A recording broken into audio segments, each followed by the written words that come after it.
What it do? What it do? We back live. We back live. We back live. What it do? Tap in, like, share, comment on this live. We back live.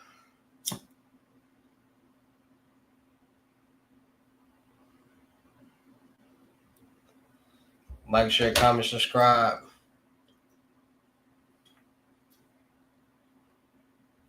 Like, share, comment, subscribe. We back live.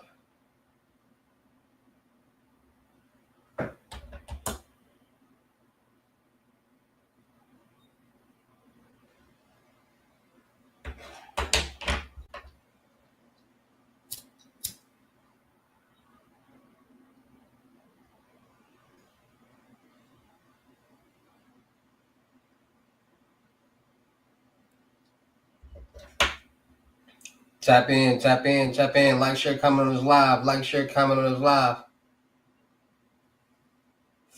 Let's get some more people in here.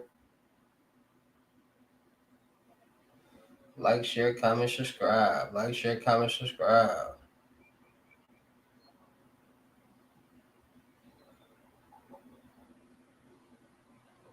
Come on, come on, come on. Like, share, comment, subscribe.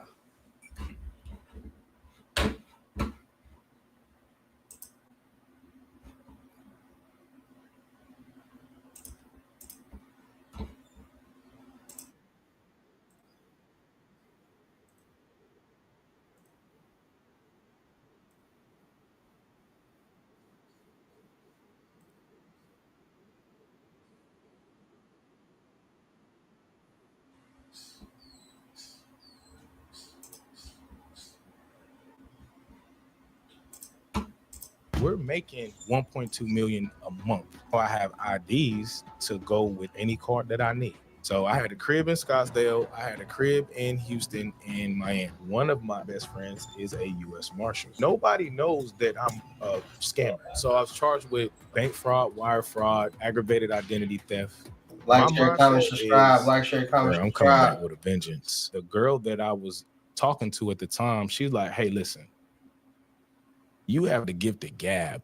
You know, I know you got this college degree. Nobody's really hiring right now because of this recession thing that's trying to blow over. This is in 2010. And she's like, hey, look, why don't you just come work at this collection agency? Right. So I'm like, all right, cool. Yeah. I'll try. There's no shortage of collections. I'll try it out. I see what's going on. So in my mind, I'm thinking bill collector whole time, right? That's what I'm saying. Yeah. I'm thinking bill collector. So the pay wasn't that much. I think it might have been $12 an hour at the time. This, like I said, this is 2010. And I'm like, all right, cool. So boom, go to the collection agency. My first month, I made a bonus because what they did was they paid you 25% of whatever. Okay, so you had a goal. Let's say your goal is $7,000, right? But you collect 10,000. It's 25% of the 3,000 over. Okay, is what your bonus would be. All right. So my first bonus was $2,000. plus the $12, plus my $12 an hour, right? So I was like, it can't be this easy. So what we were doing, we were collecting on payday loans. Okay. Right? Online payday loans are like Ace Cash, stuff like that.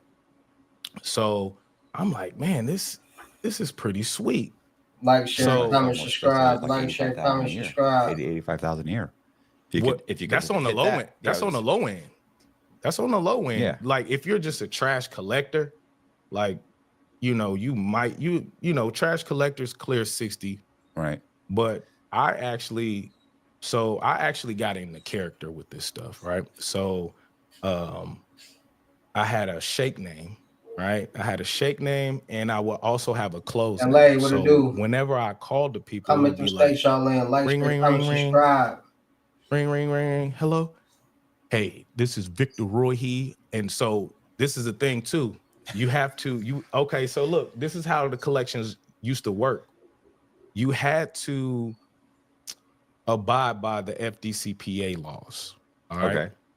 So I can't call you and say I'm the sheriff. I'm not the sheriff. I can't call you and say I'm anybody that I'm not, but I can be a process server. Okay. Anybody can be a process server. You, me, Kobe, anybody, right? So that's what I would do. And I will also use different lingos to be like, let's say like Lakeland County, right? I would never say I'm with Lakeland County. I would always say I'm within Lakeland County. You understand what I'm saying? So I will call Right. you. It'll be something like this. Boom, you answer the phone. Hey, hello? Hey, Matthew. I wouldn't even ask if there was a male on the phone and I'm calling a male. I would never even ask. Because I'm giving you the opportunity to lie. Right. Right. So when I call you, it's, hey, Matthew. Yeah. Hey, how are you? This is Victor Roy. I'm calling. I'm a process server calling within Lakeland County. I've been trying to reach you at such and such address and at whatever place of employment, right? I have a formal complaint that I'm trying to serve to you, and I've been unsuccessful in doing so. Well, ain't nobody tried to serve me. Well, I went over there 2 days ago. Blah, I'm lying. Yeah. Right? I went over there 2 days. You never leave that office. Yeah, right. I went over there 2 days ago. And then also what I might do too is call your employer ahead of time, right? So I might call your employer and be like, hey, what's the protocol and procedure for me to serve this individual at the place of employment? I'm trying to be discreet. Oh, it's Okay, what's your name, ma'am? Oh, my name's Cindy. Okay, boom. So now I know that your boss is Cindy. Right. So I'll tell you that over the phone as the process server, right? And I got this stern voice. Yeah, you need to call 855. Right? And I bang it on you.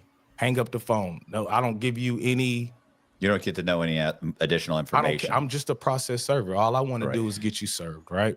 And I'm just trying to make it believable. Thank you to Aura for sponsoring this video. Did you know that Dell had a breach that exposed over 3.9 million customer records, including sensitive personal information? Then Ticketmaster had 560 million records compromised, but the scariest one is national public data. Just a few months ago, they suffered a massive breach, potentially impacting every American. Over 2.9 billion records exposed. Things like full name, address, date of birth, phone numbers, and even social security numbers. Those records didn't just disappear. The hackers released them online for free. So if you think your data is safe, think again. That's why I use Aura, today's sponsor. Aura is an all-in-one digital security platform that monitors your personal data, including your social security number, across billions of data points. They'll alert you if anything sensitive shows up, whether it's on the dark web or in public records. And if the worst happens, Aura has you covered with up to $5 million in identity theft insurance. But it doesn't just stop there. Aura offers you so much more to keep you safe online. Things like real-time breach alerts, a VPN for secure browsing, data broker opt-out to stop companies from selling your information, and even a password manager to help you create and store strong passwords. Right now, your personal information could be floating around the internet, but you could head to aura.com/Matt and try Aura for 2 weeks free. In just 2 weeks, Aura will tell you if any of your personal data is exposed. You don't want to wait for your data to be leaked to realize you need protection. Do yourself a favor. Go to aura.com/Matt to get your free trial and start protecting what's yours today. So what do they do? Call. And you answer as the other person? Oh, yeah. Hey, how are you? This is Brent Horton. Hello? Yes. Okay. Yeah, man, they gave me a case number. And mind you, now let's say that I wasn't able to get in contact with you, right? And I spoke to maybe your mother, because we had skip tracing. We had LexisNexis and stuff like that, Accurate, LexisNexis, and all that. So I had to skip tracing. So I'll call all your family members really before I call you too. Yeah, they know you're out. They know something's happening. It's out there. Somebody's called you. I'm leaving voicemails on their phones. I'm also contacting your mother, father. I'm talking to the auntie that you haven't spoken to since the family reunion 5 years ago. Right. You know what I mean? Hey, Matthew, you need to call these people. And then it turns into, hey, the police looking for you. Yeah. You know what I'm saying? Because it goes from process server to the police, right? So they call back and I collect on it, So what we did was we had green money and blue money. Green money was money that day. right? And Blue Money was post-dated money. So let's say that my account for you was $500. Like, right? share, comment, subscribe. Like, share, Me comment, personally, subscribe. I would always put like an extra 200 on it, right? And that's just to boost my, that's just to boost my bonus. Right. You know what I mean? And guess what? I need that today. Right. No, I need it today. Right. Yeah. Oh, well, hey, I can't do anything today, sir. I need something today. Matter of fact, give me a second. Let me put you on hold. Let me go speak to the attorneys. Let me see what they can do. I don't even know if they can do anything for you at this point in time. If they can't, I'll go ahead and get who'd you say? It's some guy, Roy. I'll get Victor. Yeah, I'll get, because of course it was me. Yeah. I'll get Victor to go ahead and get you served, probably at your place of employment, and we go ahead and get this thing in the court. Man, hey, did you see what you can do for me, man? Please put him on hold. And I swear, I let him sweat. I sit there, I'll let him sweat. I keep him on hold 3-4 minutes, come back. Hey, listen, your account is showing $700 and they're saying that needs to be paid today.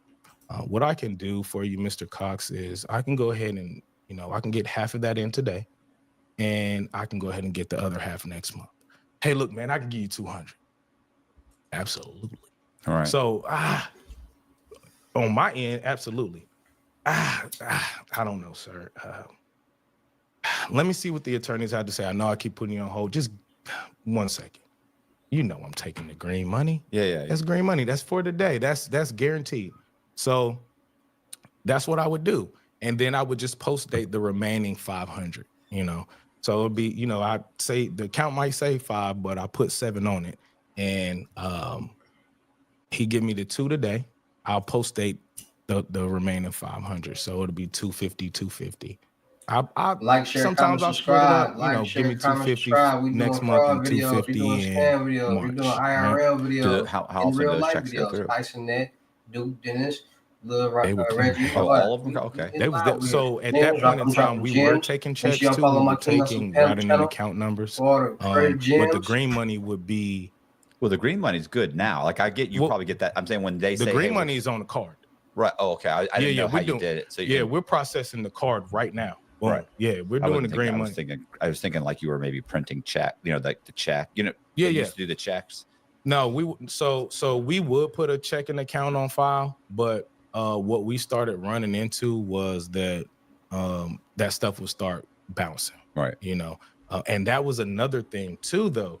So I had a script, right? My script was not just a shake, but my closing script. Hey, look, I see here you were with Wood Forest Bank. I see your bank account went into an R01 status, which means insufficient funds or a closed bank account.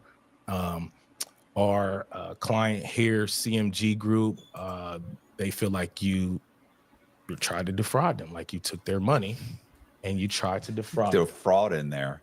Sounds like they're going to get arrested, right? Like could be a fraud charge. Yeah. Well, you did. What you did, Mr. Cox, was you did agree to pay the money back in a check form. Right. And you didn't adhere to that. So me and my client feels like you tried to defraud them. Feels like you took their money and ran. I'm not sure exactly what happened. Oh, I had this going on with my account. Da, da, da, da. I had to change over. Like so many stories, Right. But the best time to really the most money I was making around the time was like tax season. Man, they didn't care. They getting $7,000-8,000 back. They paying that little $500-700. They don't care. I just don't want it to, mess with me. And of course, I made them feel comfortable. Hey, listen, I'll have my HR send you out a back. As soon as the opportunity presents itself, people take it. And we People like, scammers, that, scammers this and scammers that. But it was very lucrative. 99% of people scam or some type of opportunity presented to themselves. I did that for about, especially 4 years, money. Actually. Okay. Yeah, I did that for about 4 years. It was really, really good. I put a lot of guys on, like a lot of guys that I was friends with that I knew could actually, talk, Right.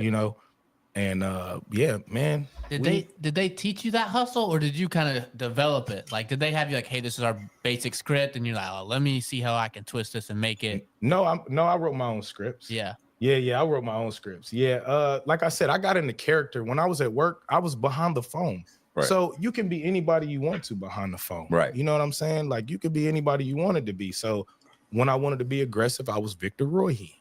When I wanted to keep it cool, I was Brent Horton. Yes. Sounds like And a where'd you Mad- get- yeah, sounds like where'd a you Mad get- Duck situation? Yeah. Yeah. Where'd you get that idea? You just kind of like, hey, like I think this will work. Or Well, you gotta. So in collections, you can't think of it as being a collector.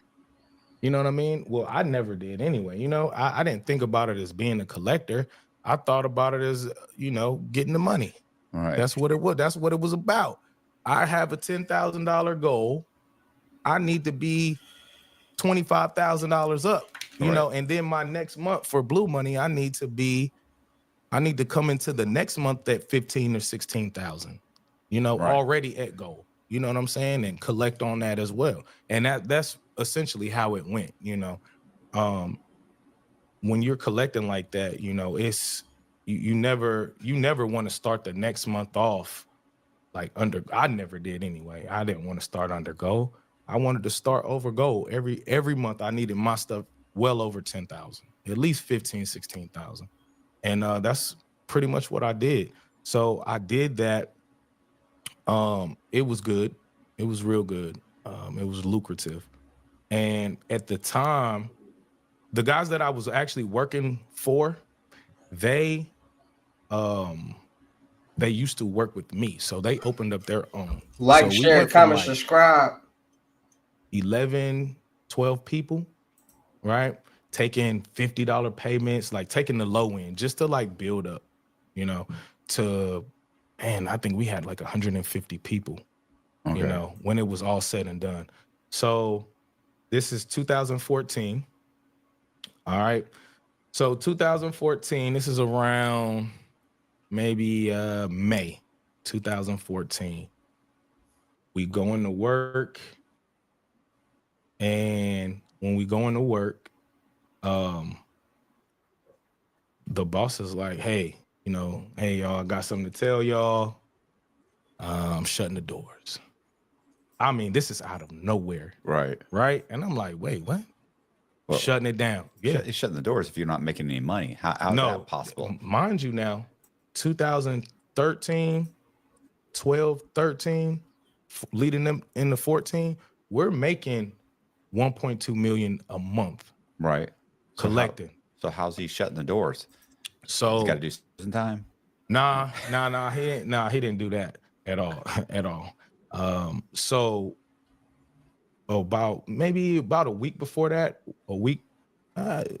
let's say about a week or two before that, the FDCPA came in and we started doing training.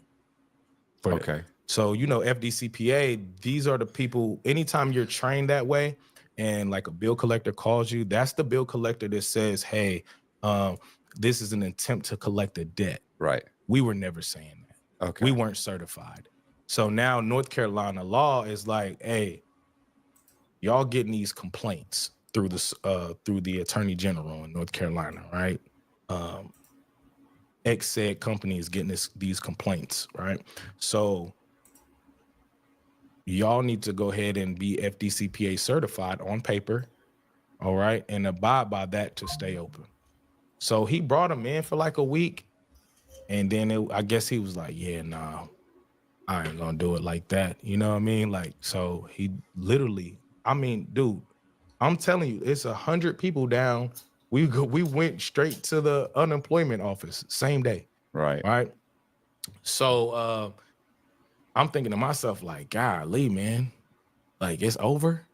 But there are other collection agents. So when you're in that field, Like, share, comment, the subscribe. people that own collection agencies. It's like an underworld in a Right. sense. You know what I'm saying? Like, oh yeah, I know such and such has that collection agency, and he does, and he does, and he does. So yeah, you could have bounced around and worked for different agencies and stuff like that, but it's like, they probably not gonna pay you what you're gonna get paid, and the paper, well, I call it paper, but it's the portfolios probably aren't that good. They're probably stepped on meaning like It's already been through one collection agency. They couldn't get anything. one, maybe four. Okay. Yeah, hey, I already heard this already, man. Yeah, get off my phone, man. Right. Y'all playing, man. Y'all still calling me, man. That was 2007. You know, that's 7 years ago, man. I don't care about all, you know. So That's somebody calling me from 2000 and like, was it 4? No, 2000. Recently? Yeah, recently from 2000 and I want to say 2002. Yeah. And I was like, 2002. Like, I was like, well, and I said, bro, that's over 20 something years ago. Yeah, I'm like, yeah. what are you talking about? Yeah, they still trying to collect on it. Yeah. I said, what are you talking? I said, I don't know what you're talking about. And it's sad that somebody even Like, paid share, comment, for that subscribe. portfolio. Yeah. That's terrible. Yeah. I would never. 2002? Yeah, it was like Come on, 2000 man. because I remember thinking, and then I asked them. They said, "Well, we've mailed you stuff, and we've been." And I went, "Where?" And they were like, 405 East Amelia, and I thought that's a house I owned in Ybor City 20-something years ago. Right. And they were like, "Well, it's the debt is 13,000. We're allowing you to saddle it today for 9." 5. So it's like 9 or 7 or something. And I was like, "Giving you $7,000 on a fucking 20-something-year-old debt." I would have gave him a bullshit card. A what? Bullshit card. One of my old expired cards. Hey, yeah, here you go. I got a card for you right now, man. Let's just put it on file. It'll be there tomorrow. Where they were telling me, we can it's going to be handed over to they're going to file in the courts. We don't want this to have to get to the courts. Oh yeah, that was me. Yeah. I was like, That was court. me. That was me for sure. So yeah, man, we all go down to the unemployment office and file for unemployment. And so this is where I'm kind of introduced to fraud, right? So, but mind you, now I will say this too. While I was there, right, I used to write down socials here and there, like, man, just, on my little sticky note, like, it's an odd thing to do. man, wonder what I could do with this thing. But I didn't know what I could do with it at the time because I never really tried to tap into that. I was by the book for the most part. When I was with the stripper, though, Yeah. I did get locked up for uttering a forged instrument. Okay. In Asheville, North Carolina. Well, out of Asheville, North Carolina. I met up with some African guys, and we would take some trips and go to the Piggly Wiggly, and Piggly Wiggly. yeah, that's a I know what Piggly Wiggly. I know what it is. Yeah, you know what Piggly Wiggly is. So yeah, we'll go to the Piggly Wiggly, and I would cash the checks, and that, back then you could cash the checks at the grocery store. So Yeah. they give me straight cash. Boom. Now where he messed up with how I got caught and how I found out I got caught was he didn't change enough numbers on my license. You remember the old license? Yeah. Those were just like PVC and like a piece of whatever, like just it was very simplistic versus now. Yeah. Like, Very share, comment, much so. subscribe. So he didn't change enough numbers on there. They end up coming back. And you know what? I didn't even know I had a warrant out there. I got pulled over for speeding, right? Going to get the girlfriend from the strip club, get pulled over. All right. And dude like, hey man, he said, man, I ran you through the NCIC. You got a warrant in Asheville in Buncombe County? Absolutely not. For what? I'm saying It's crazy. Yeah, uttering the forged instrument. Do you know some Nigerians? Man, sir, what's that? So yeah, but end up getting out, and it wasn't a felony. They just wanted me to pay. So actually, only one check came back. Right. So I just had to pay. It was like $300. Paid that, misdemeanor, cool. So boom, back to 2014 though. We did that, and one of my homeboys that was actually living with me. I had two of my homeboys that worked at the collection agency living with me at the time, right? One of my homeboys, he knew somebody that could do like the transfers with Bank of America, right? So I'm like, all right, cool. I don't know. But first you went and got on unemployment. Sure. Okay. Yes. And then you've got a bunch of social security numbers. And I'm you're not wondering- doing anything with them. Okay. They just sitting on sticky pads. Right. Sitting on sticky pads. And so I'm like, I don't know what to do with them. Right. I just got the name, the social. Cool. All right. So my homeboy, like, listen, I got a quick, little money thing we can get, we can do. And I'm like, all right, cool. Let's do it. Real quick. So he does it, and it's successful. Mind you, now, What is it?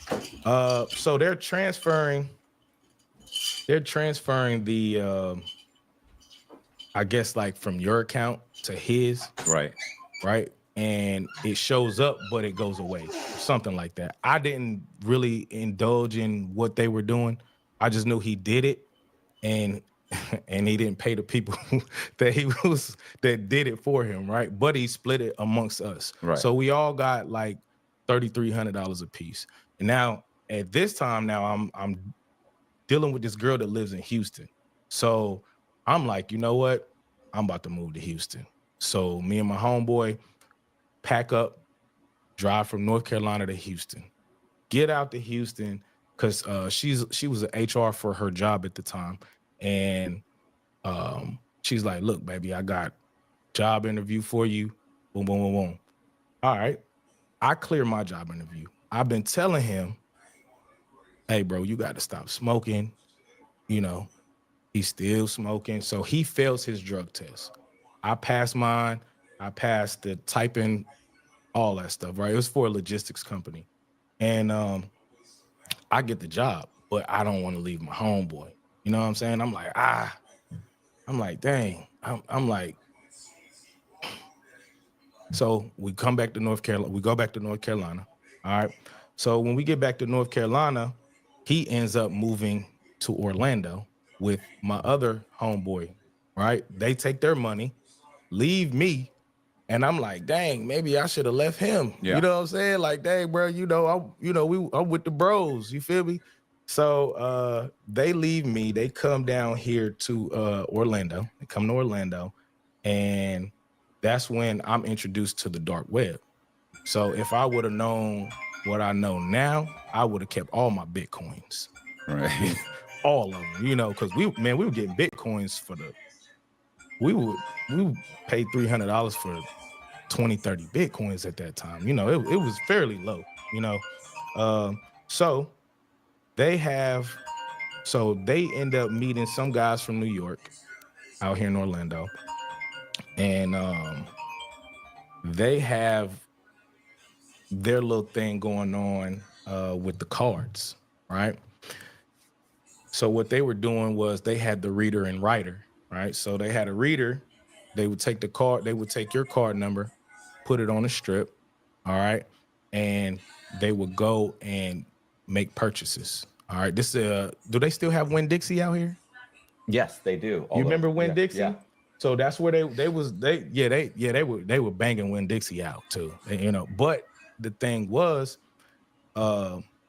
they were guessing, because I came down here for like a week and hung out with them and saw what they were doing. I mean, these guys, they massive piles of just like gift cards and stuff like that. And I'm like, dang, bruh, do y'all even, like, y'all just guessing, right?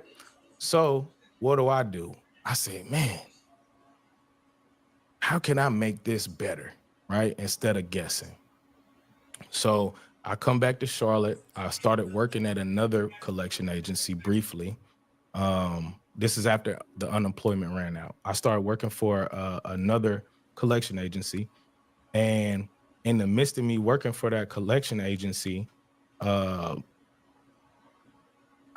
started doing my criminal mischief. All right. So this is what I started doing though. So let me think. Was it? Yeah. All right. Lending Tree was out.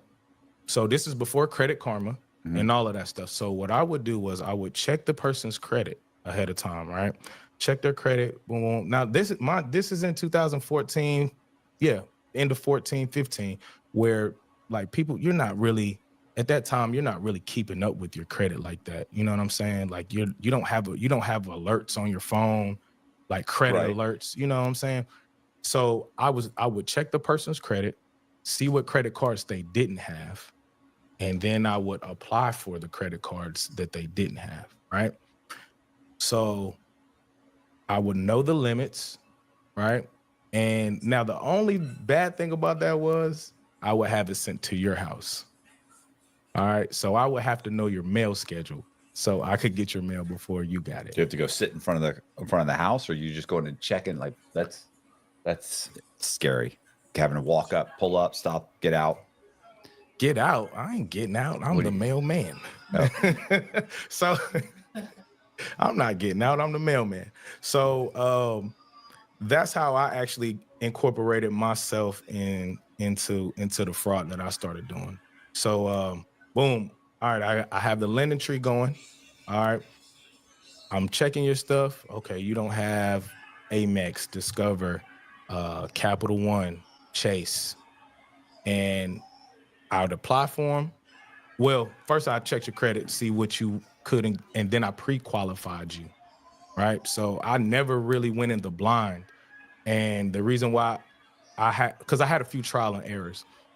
What would happen was, a denial letter would get sent to your address. Mm-hmm. So let's say that you didn't qualify for Amex, but I'm like, oh, you have a 680 or you have a 700. Just because you have a 700 doesn't mean that Amex is going to give you a credit card, right? Right.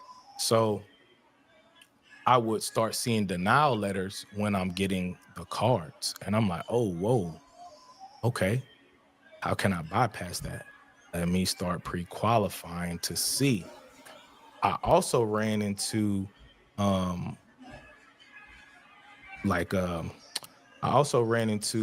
hiccups with getting the cards whenever I would do more than like 4 in a day.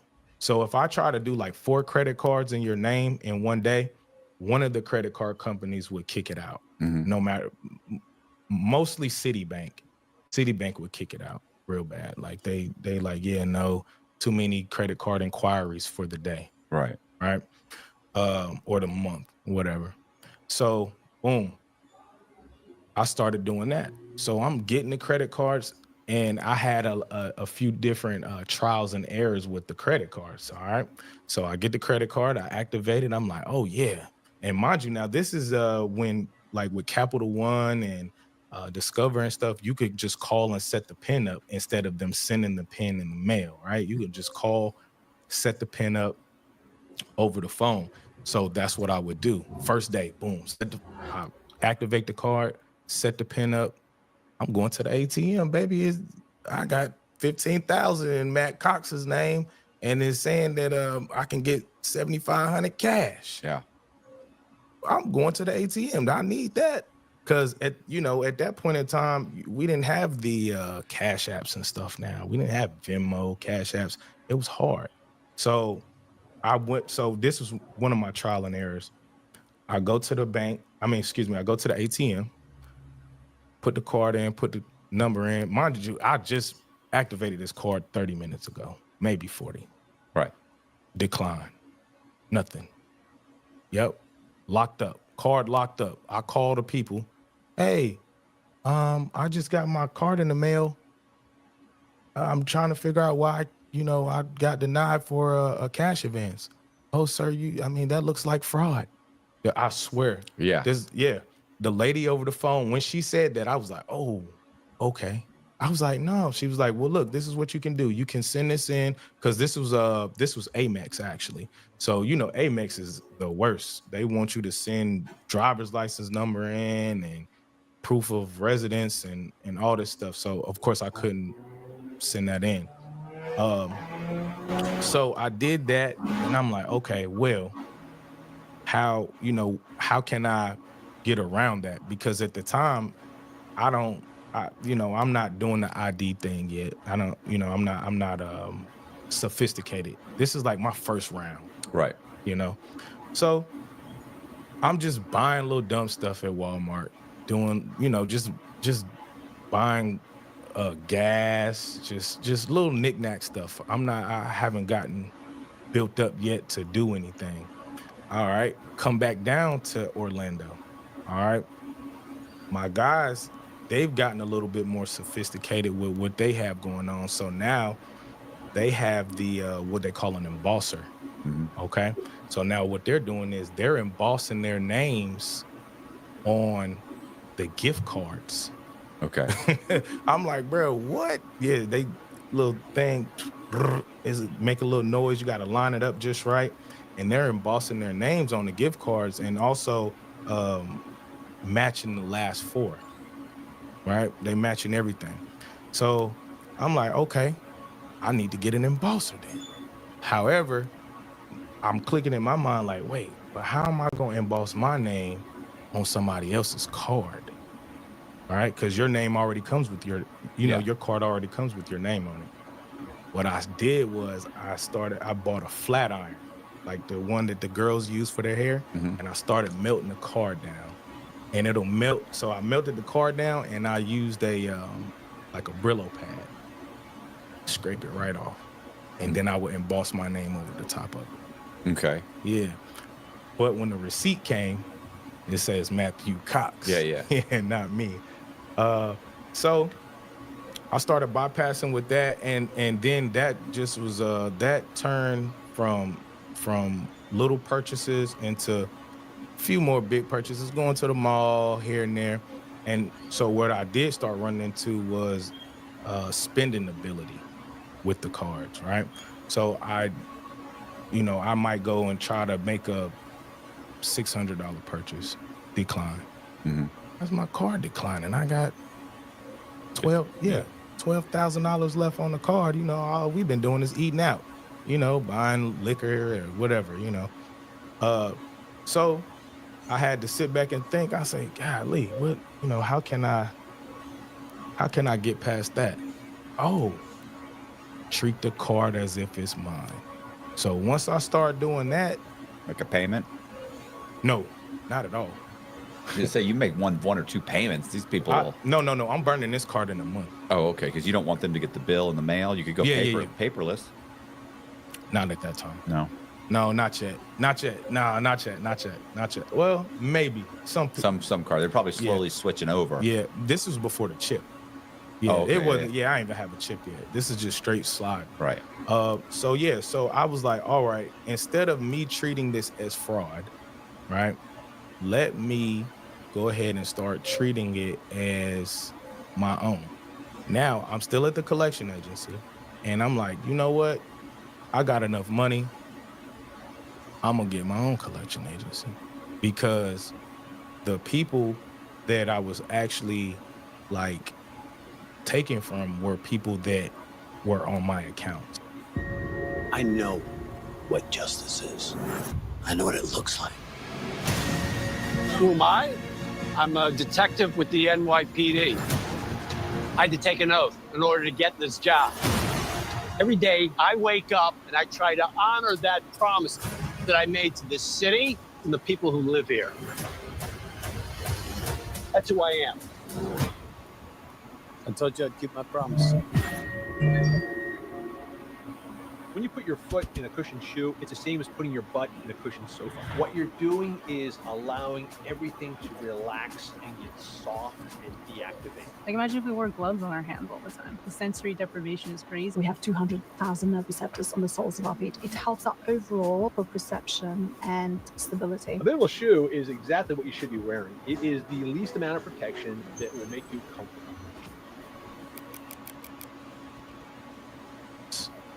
See what I'm saying? Yeah. So it could kind of come back like, well, you know, if we went back and looked.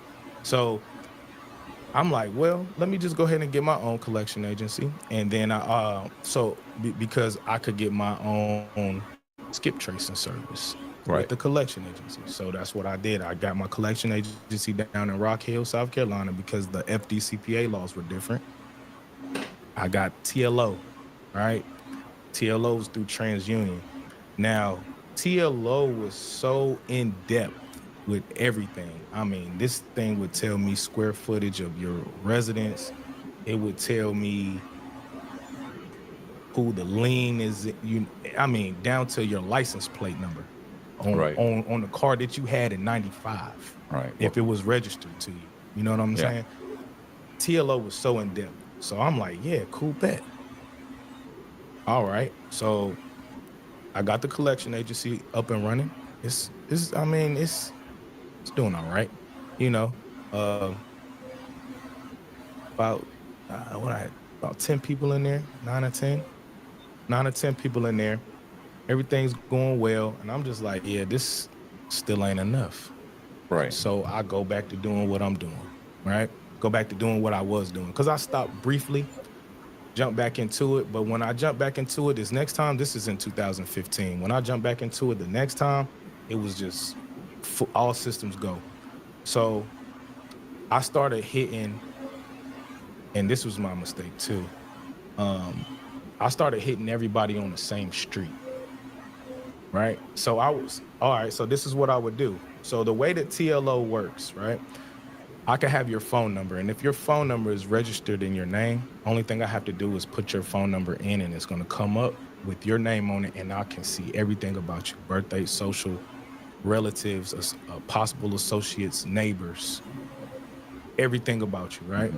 So what I would do is I would just go to a prominent neighborhood, right? Type their address in. That's it. Now I know who lives there. Right. Right. So I'm like, okay, cool. I'm gonna do this house. Okay, they're not at home. They're not at home. I figured out the postal routes. But when you say you were the mailman, like, what are you doing? Are you just walking through the neighborhood in the No. mailman outfit? No. So what I did was, so when I said I was the mailman, what I did was, on eBay, I bought the like the rural mailman thing to go on the car, so I didn't look out of place when I went to the mailbox. Okay. So I looked like. What do you mean the rule? What do you mean the? So if you ever go to like a rural place, they do mail service out of their personal vehicles. Yes. Right. But so they have, like, you can buy something that says US, like you're the. Does it sit on the car? Yeah, Like, it's what a is it? magnet. Okay. It's a magnet So I mean, is it slap up against the car? Or does it sit on the top? on the top. Oh, okay. Okay. Yeah. I didn't know So that. Yeah. I mean, I've seen people do it in their own vehicles, but they usually have like, they'll have like a Jeep and they have like a magnetic thing stuck on the side, but it's like a regular car. That's what or I'm. something. Yeah. Yeah, that's what I got. Yeah. That's what I had. But I usually saw the magnet on the side, not on the not. Well, on it the was. top. I had one that stuck on the top. Oh, okay. Yeah. So. But then again, this is. Hold on. Well, this is on. I was gonna say this is Rock Hill. There's a little. No. No, this is in Charlotte. Oh, in Charlotte. Okay. Oh, Yeah, I'm in Charlotte. Yeah, I'm in Charlotte doing that. I was gonna say Rock Hill's a tiny little town, right? Yeah, I'm in Charlotte doing that. So you're just scoping out. You're just literally sitting in the neighborhood for a couple hours or 30 minutes, kind of. You wait until the scoping it real out. mailman goes by, and then So you I swing know- in behind him. Oh, absolutely. Yeah. And then, so I also knew the pattern of the credit card people, right? Which was, if I did an application on a Monday, I knew I would get it back on a Monday or maybe a Tuesday. You know, I never did anything. I like to get them in the beginning of the week. So, that's what I would do. I would apply for your applications on. I would make a fake phone number on my phone. This is like the text apps and stuff. Make a fake phone number, fake email, all right? And I would do it like on a Monday or Tuesday because it would come back in 7 days. It would tell me, hey, you know, your card is on the way. This is on like maybe a Thursday. Your card is on the way, da-da-da. So I know what day to come pick it up, right? Boom, pick up your card. And so this is when I started like being the person, all right? So I get the card and I figured out like, okay, if I do go make a big purchase, I need to call Discover Card. So that, and of course I have the number on my phone that's registered with your application. Right. So that's what I would do. I would call Discover Card. Hey, how are you? This is Matthew Cox. I'm at Louis Vuitton right now. I have here with the lovely lady, Brittany, and I have a purchase for $1,623.84. I just wanted to stay on the phone with you. That way, you know, my card didn't decline. Okay, no problem, Mr. Cox. Yeah, you have more than enough available. Da, da, da. And so at the time, I didn't have the IDs yet. So I would have it on speakerphone so she could hear it. I ain't really got to show no ID. She know, you know, Right. clear. I was gonna say I've done that before. I've been like, listen, I'm going to buy something for $2,000. Like, I don't want to get up there and be declined. Right. And they'd be like, okay, well, how much is it going to be? It's going to be under $2,500. And they'd be like, okay, you're good. Yep. Because you maybe had done it before for $1,000 and it declined. It's man. like, oh man. So Amex. Listen, can't. dude, I have went to Walmart with an Amex, fresh Amex, $20,000 or the green card, gold card, whatever, you know, the titanium. Yeah.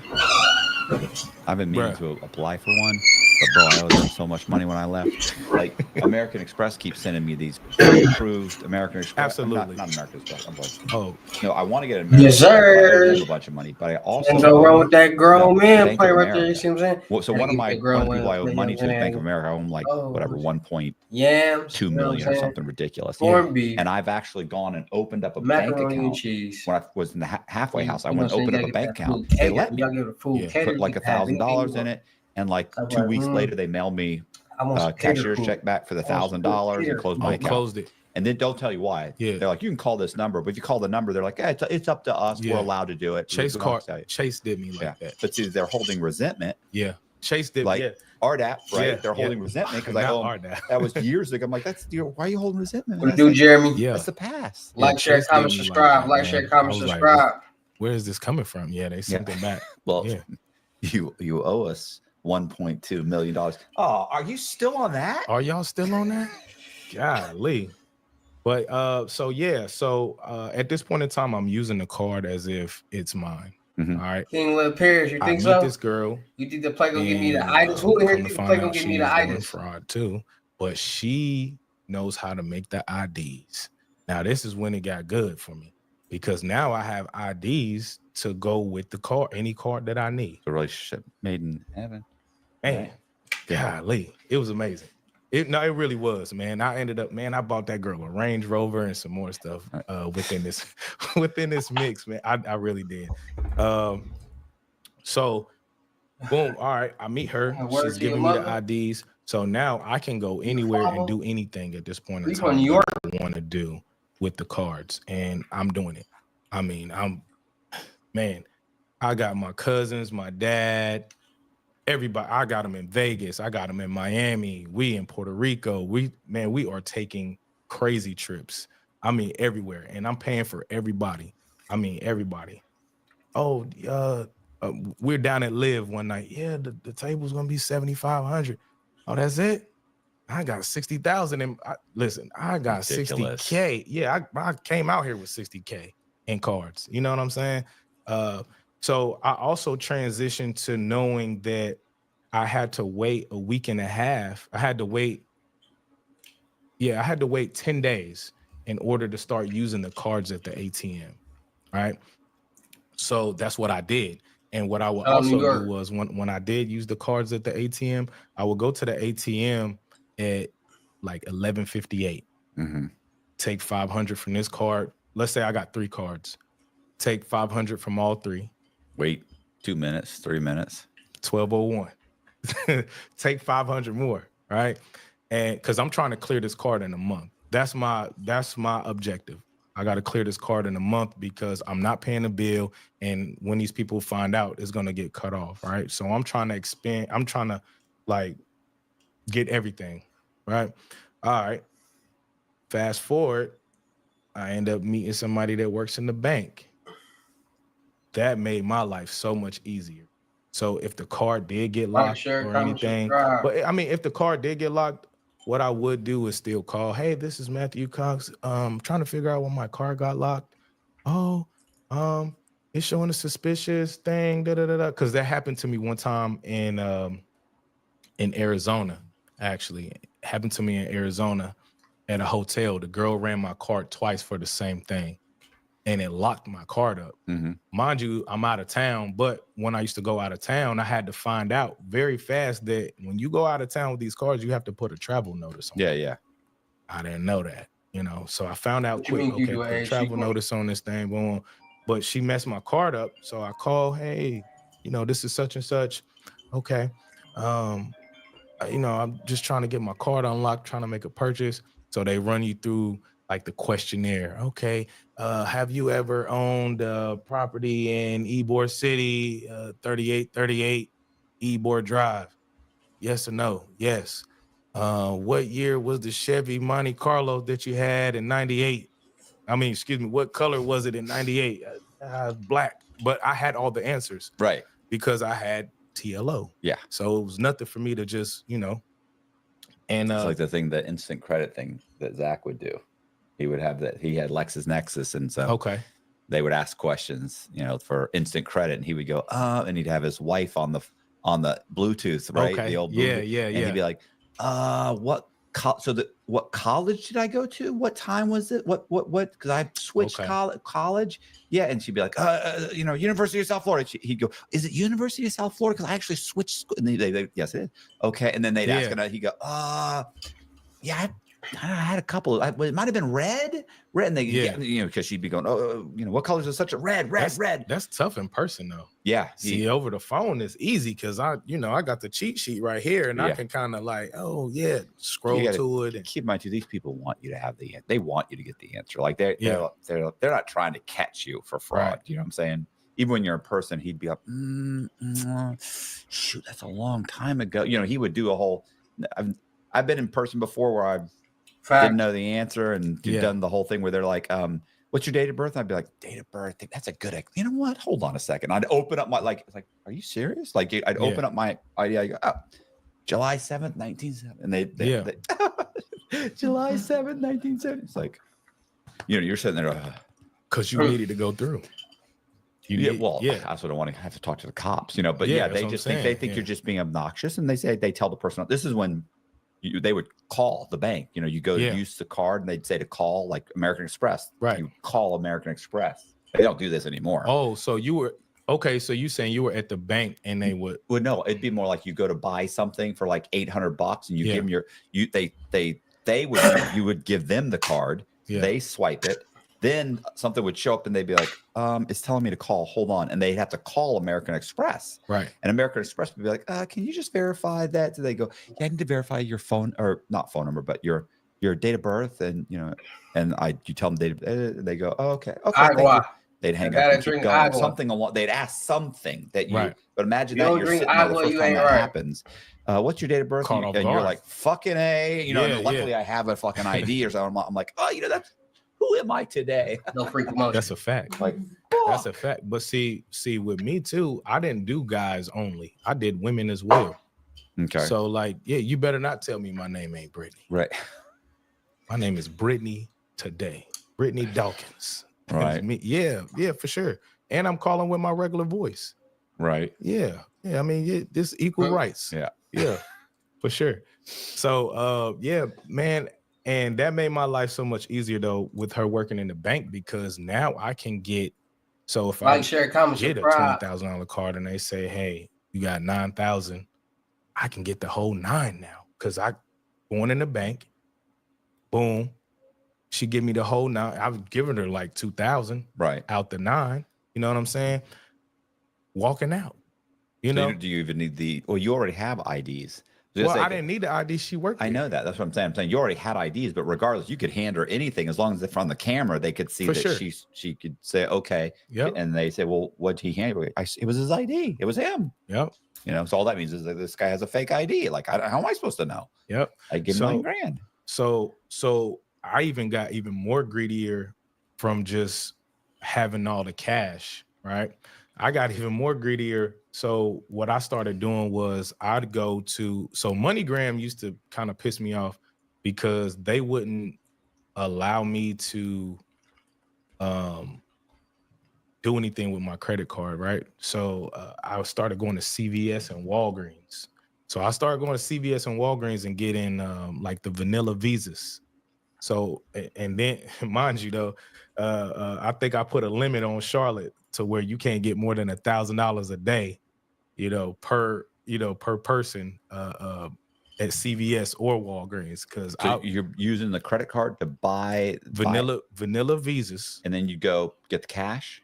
So how I was getting the cash was money orders. Okay. I would go to like the Food Lion, right? I go to Food Lion, and the money order, it would never be no less than 500 per vanilla visa. Mhm. Okay.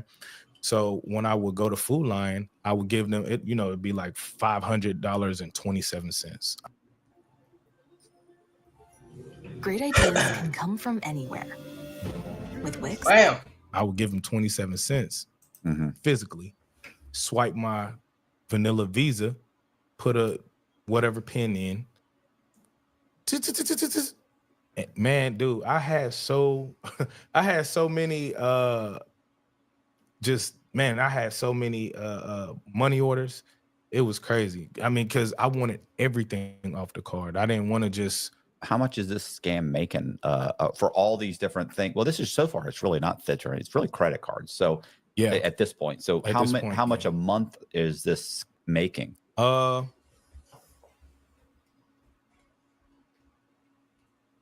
It's 6 figures a month. Okay. Easily. Yeah, easily. So for one person, right? Realistically, for one person, let's say that you maybe have 2 credit cards or so. I get a no preset American Express, Mhm. right? Discover card is probably gonna give me anywhere from 17.5 to 20,000. Capital One, if I do a venture card, it's gonna give me 20,000. And I shied away from Citibank and Chase because they were funny. Chase Sapphire was good, but they were funny. So Yeah, well, I was gonna say their fraud detection is too tight because they tend to give those cards to people with lower credit scores. So fraud seems to be done. They probably have a higher rate of fraud, right. and as a result of that, they have the settings so tight on those things. They're constantly shutting them off. Well, you would think the Discover card had it like that, but Right. they don't. Or Amex, because at the time I started learning, like with Amex, the only thing I had to do was go to the app and go to spending ability. And, if it was a crazy purchase, because, they go off of how you actually spend. Like if you spender, then they gonna know, okay, Yeah, that's good. and they're gonna keep raising it up and raising it. Right. But see, I only have this card for a month. Yeah. I don't care about it, So yeah, fast forward that. Let's get into 2016. All right. 2016 comes. I got everything rolling. At this point in time, like this is my job. What it do? I changed my image, right? I start Did you watch the last wearing video? different clothes. I'm wearing slacks, button-up shirts. Like this is a normality for me because I want to look like, I own a collection agency and this is where my money's coming from. Mhm. Nobody knows what I have going. Family, nobody. They just know that, oh, wow, he's doing really well for himself. Plus, you're creating the collections. At this point, you can go in and say, "Hey, here's some names. These guys are going to be needing. These guys, we're going to be calling these guys in 2 weeks." Fact. That's a fact. I ought to buy the paper from them. Yeah. So, but yeah, that's what transpired. So I changed my image. I'm wearing my slacks, hard bottoms. I mean, this is every day, and traveling as well because if I'm traveling first class, Watch the last I'm traveling, if first class is taken, I'm right behind them. And I have my friends and family with me. Like this is my image. When I walk up to a club or wherever, a bank, wherever, I need to be presentable. Mhm. And that's how I started to carry myself. So What I you do, started Isaac? taking things a little step further. Now I start buying cars in people's name. I start buying properties in people's name. Okay. It's a mistake. Those are all titles. Like that's gonna be at some point. Not even. I mean, What? well, I'm the. Oh, are you buying the property in their name? I'm getting. Or Yes. you were using No, buying property for you in their name, or Yeah, using their stuff. I'm using their credit to purchase different things, Okay. cars, cribs. So, But you're driving a vehicle in their name? a few times. Yes. Okay. Yes. Yeah. A few- That's gonna be that could be a problem. So okay, so for instance, right, it was a Corvette that I okay, let me tell you what happened, right? I'm in Charlotte, all right, and I ride by this Chevrolet dealership, and I'm like, oh my God, this is when the Corvette came out, the Stingray, the body style before the one now. Right? Okay. I said, golly, it was convertible, white. It didn't have red interior, though. It was black seats, black wheels. And I was like, man, I want that car. So I go up there and I'm like, I'm about the car. And the sales associates are actually arguing with each other about who's going to get the sale. And I honestly, I didn't like that. And I'm like, dang, like, I just need some help. But instead of helping me, they arguing about who's gonna get the sale.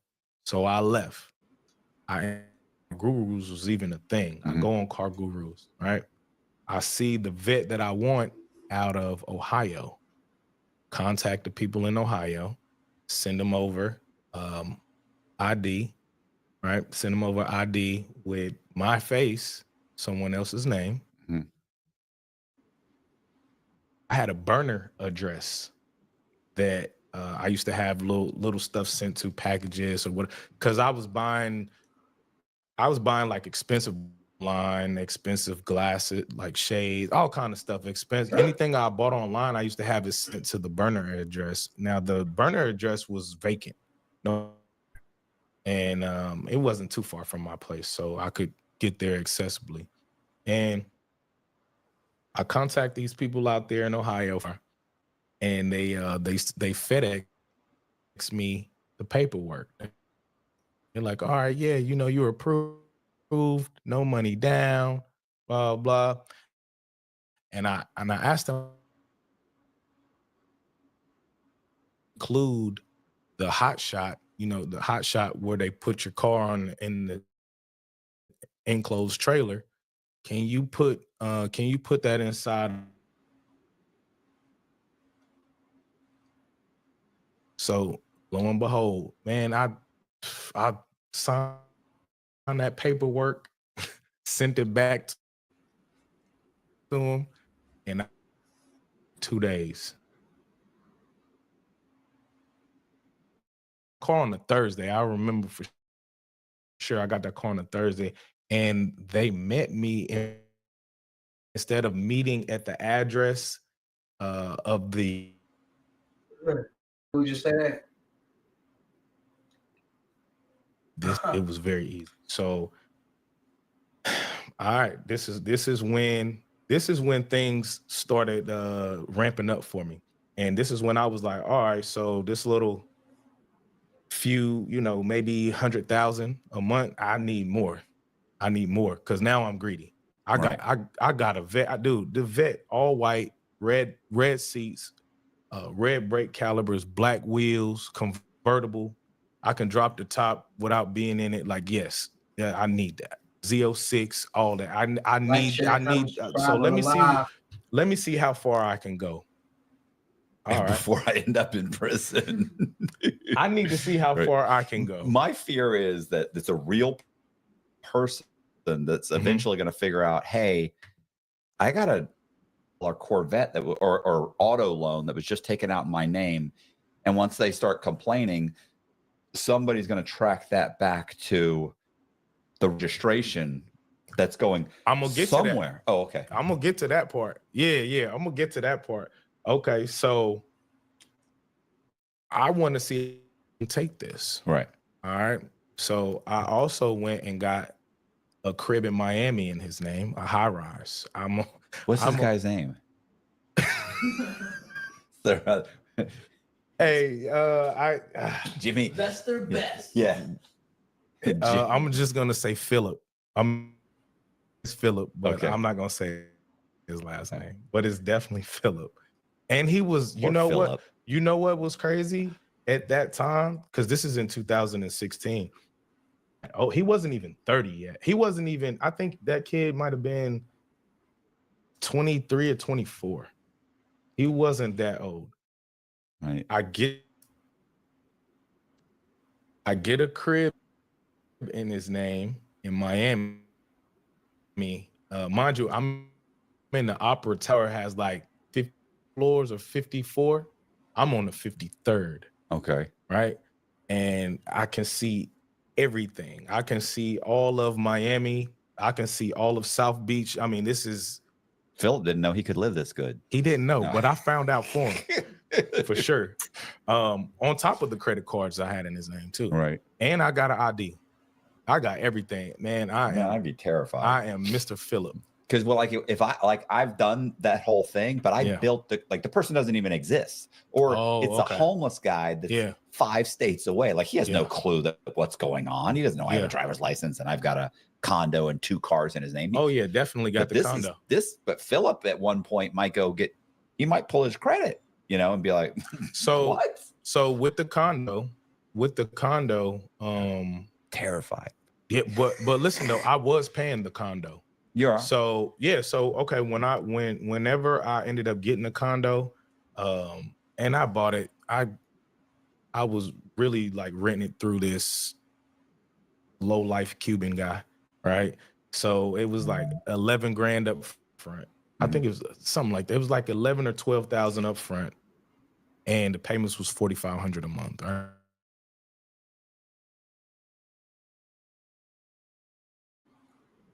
No, I know you got your Corvette. You want another car? Well, don't mind if I do. What can I get? Lime green Lamborghini. It's wild. Yeah, man, it was bad. I get lime, and it's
Janky. Back with it. Can y'all see me? Man, listen. Where I'm at, it's a little ducked off, so signal be janky a little sometime. But y'all can still see me though, right? Y'all can see me?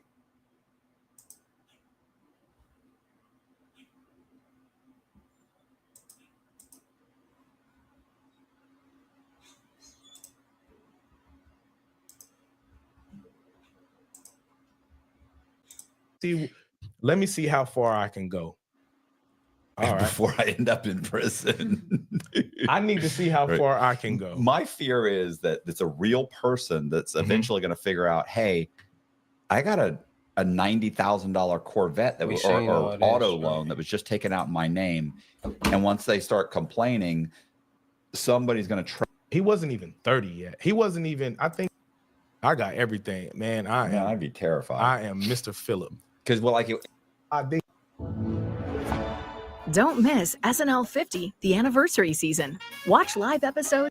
if they say anything, you go, yeah, right there. So because remember I told you with those IDs, they were just the old ones with the the green or the 5 states away. Like he has no clue that what's going on. He doesn't know I have a driver's license and I've got a condo and 2 cars in his name. Oh yeah, definitely got the condo. Philip at one point might go Compton Ace, what he it might do? pull his credit. And Call be like, coming soon. So with the condo, terrified. Yeah, but listen though, I was paying the condo. You're right. So okay, whenever I ended up getting a condo, and I bought it, I was really like renting it through this low life Cuban guy, right? So it was like 11 grand up front. I think it was something like that. It was like 11 or 12,000 up front. And the payments was $4,500 a month. All right, cool. I'm not tripping about that. And then he asked me, he like, hey, I know you Like, share, got comment, your subscribe Corvette. for sure, bro. Like, share, comment, You subscribe. want another car? Well, don't mind if I do. What can I get? Lime green Lamborghini. It's wild. Yeah, man. It was bad. I get lime and it's convertible. So mind you though, I'm driving the Corvette from Charlotte to Miami, right? So now I don't even have to drive it to Miami anymore because I got the Lambo down there, right? And I did that. I went to Houston, Texas, in the Galleria area with somebody else's name. I'm not gonna say their last name, but their first name was Darren. You know what? Darren fucked me. Not literally, but Darren's the problem. No, yeah, Darren. Hey, listen, Darren is the reason why I got fucked up. For real. Darren, motherfucker. First, it's really your fault. A black guy trying to pull off Darren. That is a white guy's name. That's like Chip. No, it's not. I know a black Darren. Are you really? I feel like I Darren's know. white. Now Philip, that's a white person. Really? I think. You think? I look like Philip on the ID. If they say anything, you go, yeah, right there. So remember I told you with those IDs, they were just the old ones with the the green or the all YouTube channels, like the little green lines. It was just like it was easy to make, right? Like not now. It wasn't a lot of race. It wasn't any race so you're not be doing separate at that point in time. Remember, like those old IDs. Well, kind of. I know what I know what the Florida IDs look like, and I know what a lot of them like.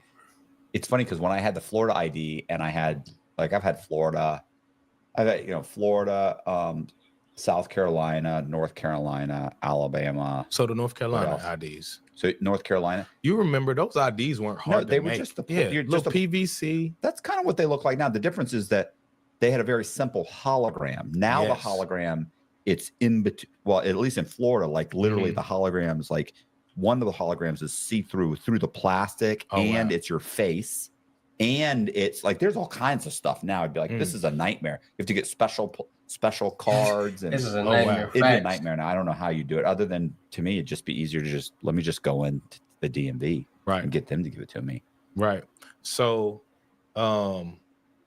yeah, I go to so Darren, man, listen, I I had a field day with Darren though. I ain't know. So I get a condo. Well, I got this townhouse in in Houston.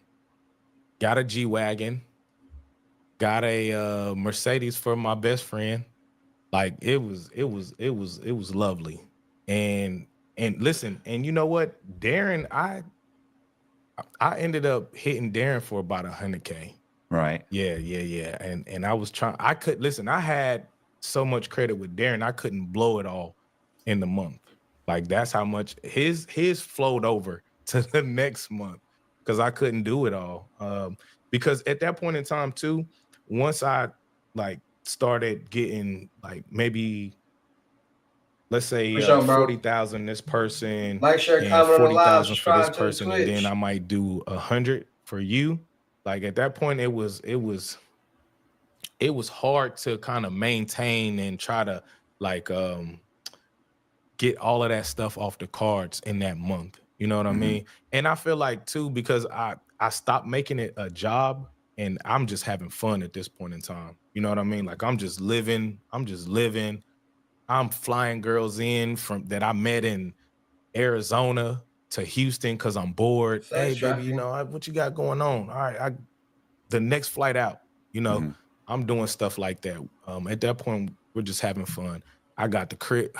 I forgot. I had another crib in Arizona, but that was it was come to find out it was a female. Golly, what was her name? But it was like an African name. I can't remember, but come to find out it was a female. But I ended up getting a Maserati out there too. Maserati, and I had a crib in Scottsdale in her name. So I had a crib in Scottsdale, I had a crib in Houston and Miami. And then me being just my real self in Charlotte.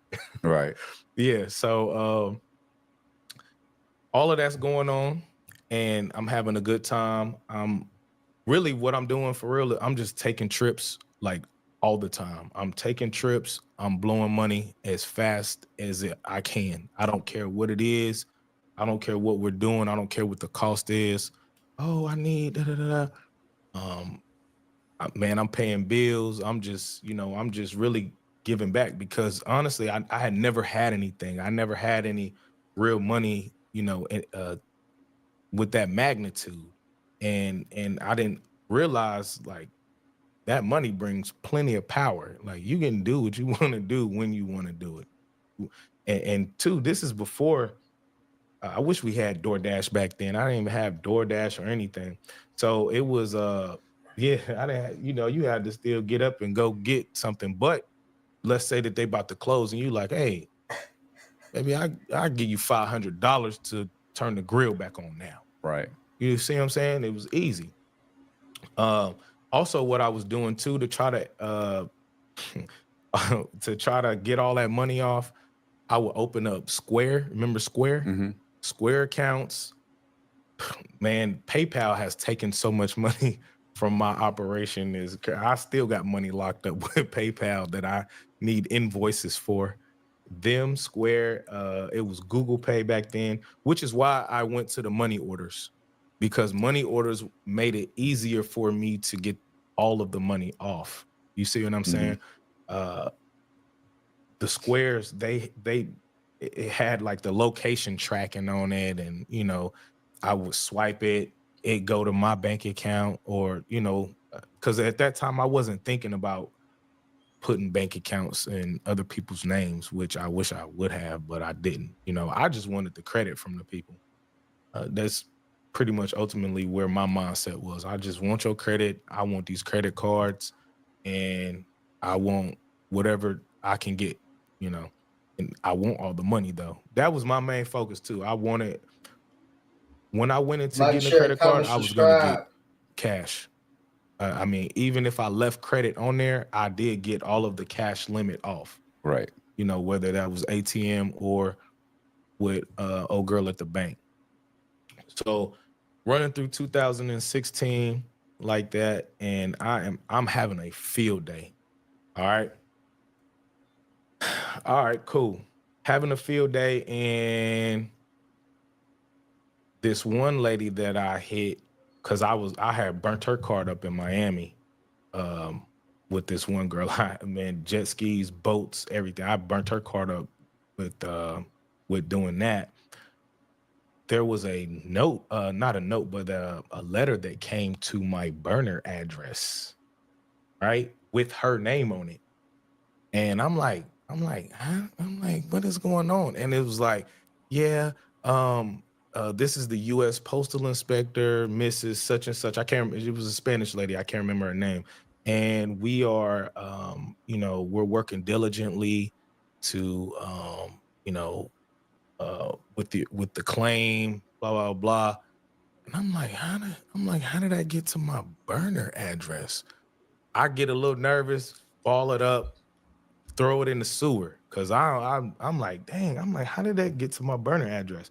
And I'm thinking to myself, like, I've never had anything sent in her name to the burner address. And the only thing that I got in her name, I do distinctively remember that, was a Discover card and a Capital One. And her Discover card was only like $9,000, Right. And the Capital One was like $5,000, right? Mind you, though, she was an early person that I hit too. All right. So I saw that note, didn't pay any attention to it at all. Still doing my fraud, just having fun, living life. We're gonna fast forward to October. Okay, October 2016. This was like Halloween weekend, right? Faded So that me and my bad best boy. Stop friend, playing with me.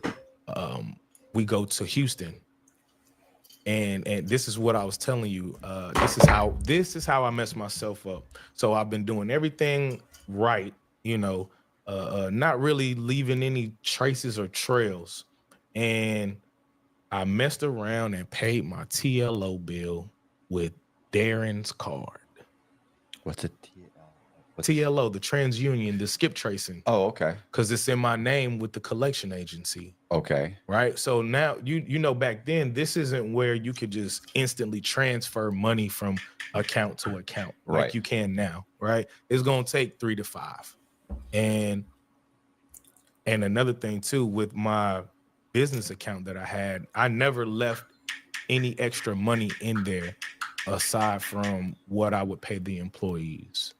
And that just because I didn't trust them, because they might wash a check or something on me. Right. You know what I'm saying? And hit my account because that happened when I was working at the collection agency one time. That happened to the boss. Somebody washed a check for like $10,000.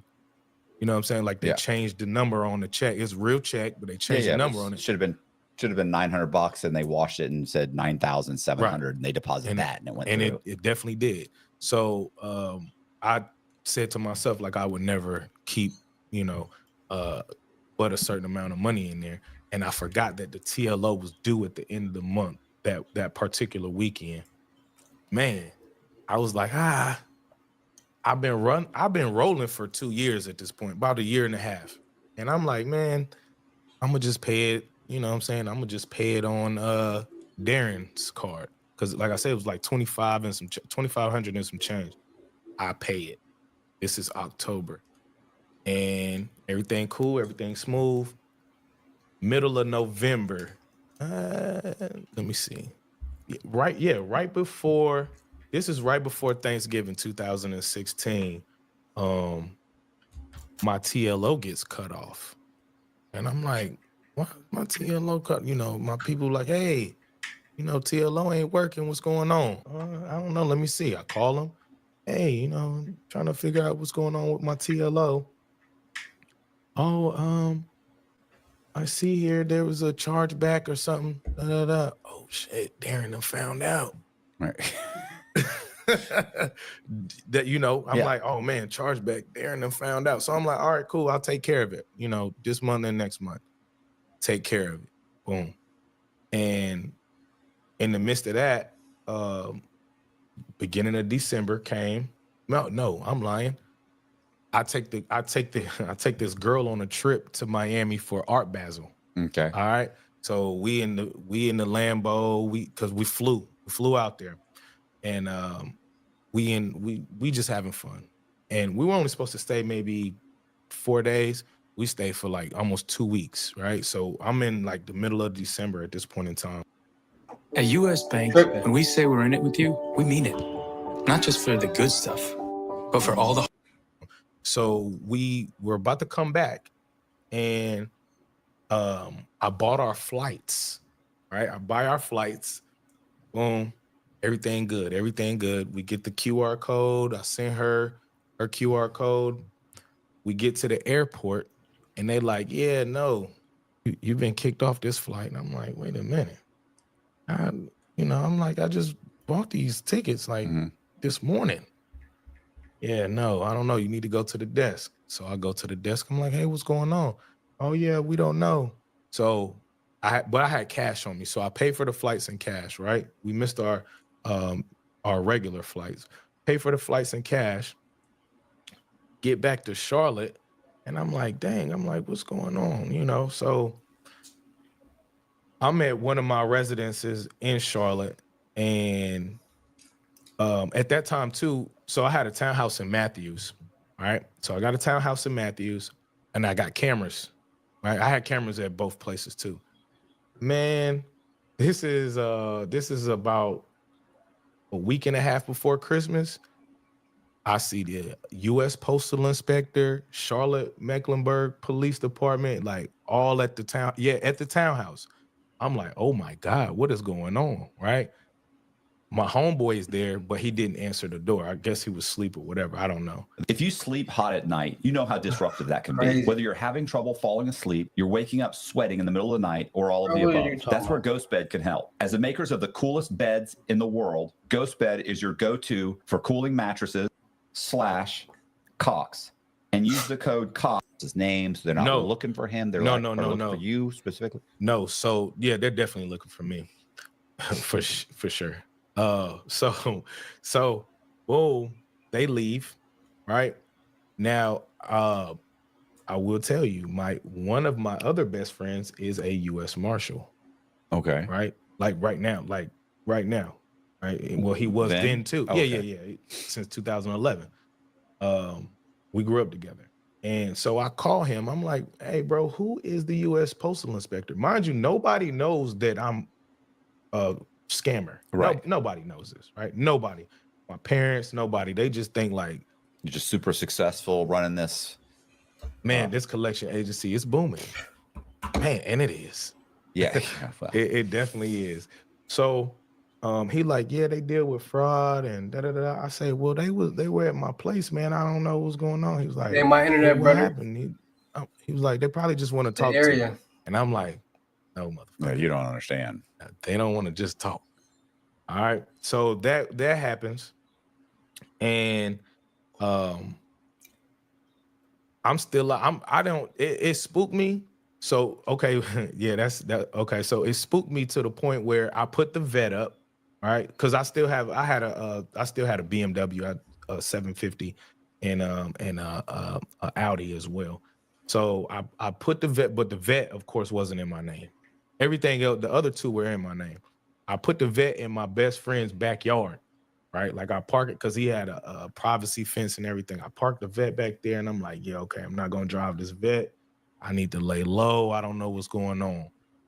And then I was like, maybe they do just want to talk to me, right? My best friend would know, wouldn't he? Yeah, swing by. Yeah. You didn't ask him, say, hey, can you do me a favor and run my name? Did I? What'd he say? Yeah, he did. What'd he say? He said he did it. And then there was nothing on my name. Okay. So that's when I went. So after that, I go back, get the vet. I'm like, fuck it is what it is. Oh, another thing with the vet, right? What I started to do was with the vehicles that I did acquire, I would buy salvage titles of the same vehicle. Right. And swap out the VIN numbers and so that's what I would do, right? And that's how I could register them, even though the loans were with somebody else. You know, the registration. It's irrelevant. You just as long as you the registration. Got the vehicle, you have to swap out the VIN numbers. I've got it. I got the registration. I have the tags. Everything was good. unless they have a, like a low jack type device. They ain't gonna find that vehicle. That's over at all. That's Darren's problem. That's Darren's problem. Yeah, I hope you're not dealing with it. If you see this, Darren, I hope you ain't dealing with it, buddy. My bad, man. He'll be all right. He's gonna be all right. Darren's he's gonna bounce back. Yeah, He was young. Yeah. No. Philip was young. No, Darren was older. No, Darren had a nice house too. Cause I was going through the neighborhoods. In the box. Yeah, man. Darren had a beautiful. Oh my God, it's beautiful. He's gonna be fine. South side of Charlotte. He's gonna be fine. Yeah, he's over there with like Steve Smith. Man, he's good. Yeah, he got it written off for sure. So I go back outside and I stop for a little bit. Well, about a week, and then I'm like, Christmas coming up. Got this little chick I'm dealing with at the time. We go out on a run, and so within this run, right, the mailman was super late this day for whatever reason. I don't know. He was late this day. I go pick everything up, but I'm missing a person, and I'm like, man, I'm just itching just to go back and get that person when I really should have just left, because I got like 2 out of the 3 people. I go back over there and the police pull me over. Right? They're like, yeah, for sure. This is when it gets all bad. So the police pull me over, and I have the cards on me, but I give them to her because I know, like, hey, what's up, boo? And she with it though. So she take them, because we just hit like 30 minutes ago. We just hit these other, these other mailboxes. So she takes them. They don't search her or anything. Got the U.S. Postal thing on the top of the car? Or? No, because I'm in the vet. Oh, okay. You're just emboldened by that. You're just blatantly just. Yeah. I'm in the vet. At this point. And who's gonna really think if you pull up in a vet, get out in a nice neighborhood, you're in a nice fucking vet? Who's gonna think that you're committing fraud? Yeah. And I dress well. Right. See what I'm saying? Yeah. So like, only thing else is he's black. Yeah, but you're in Atlanta. No, I'm in Charlotte. Damn, I don't know where you are any times at all. Okay, anyway. It's all right.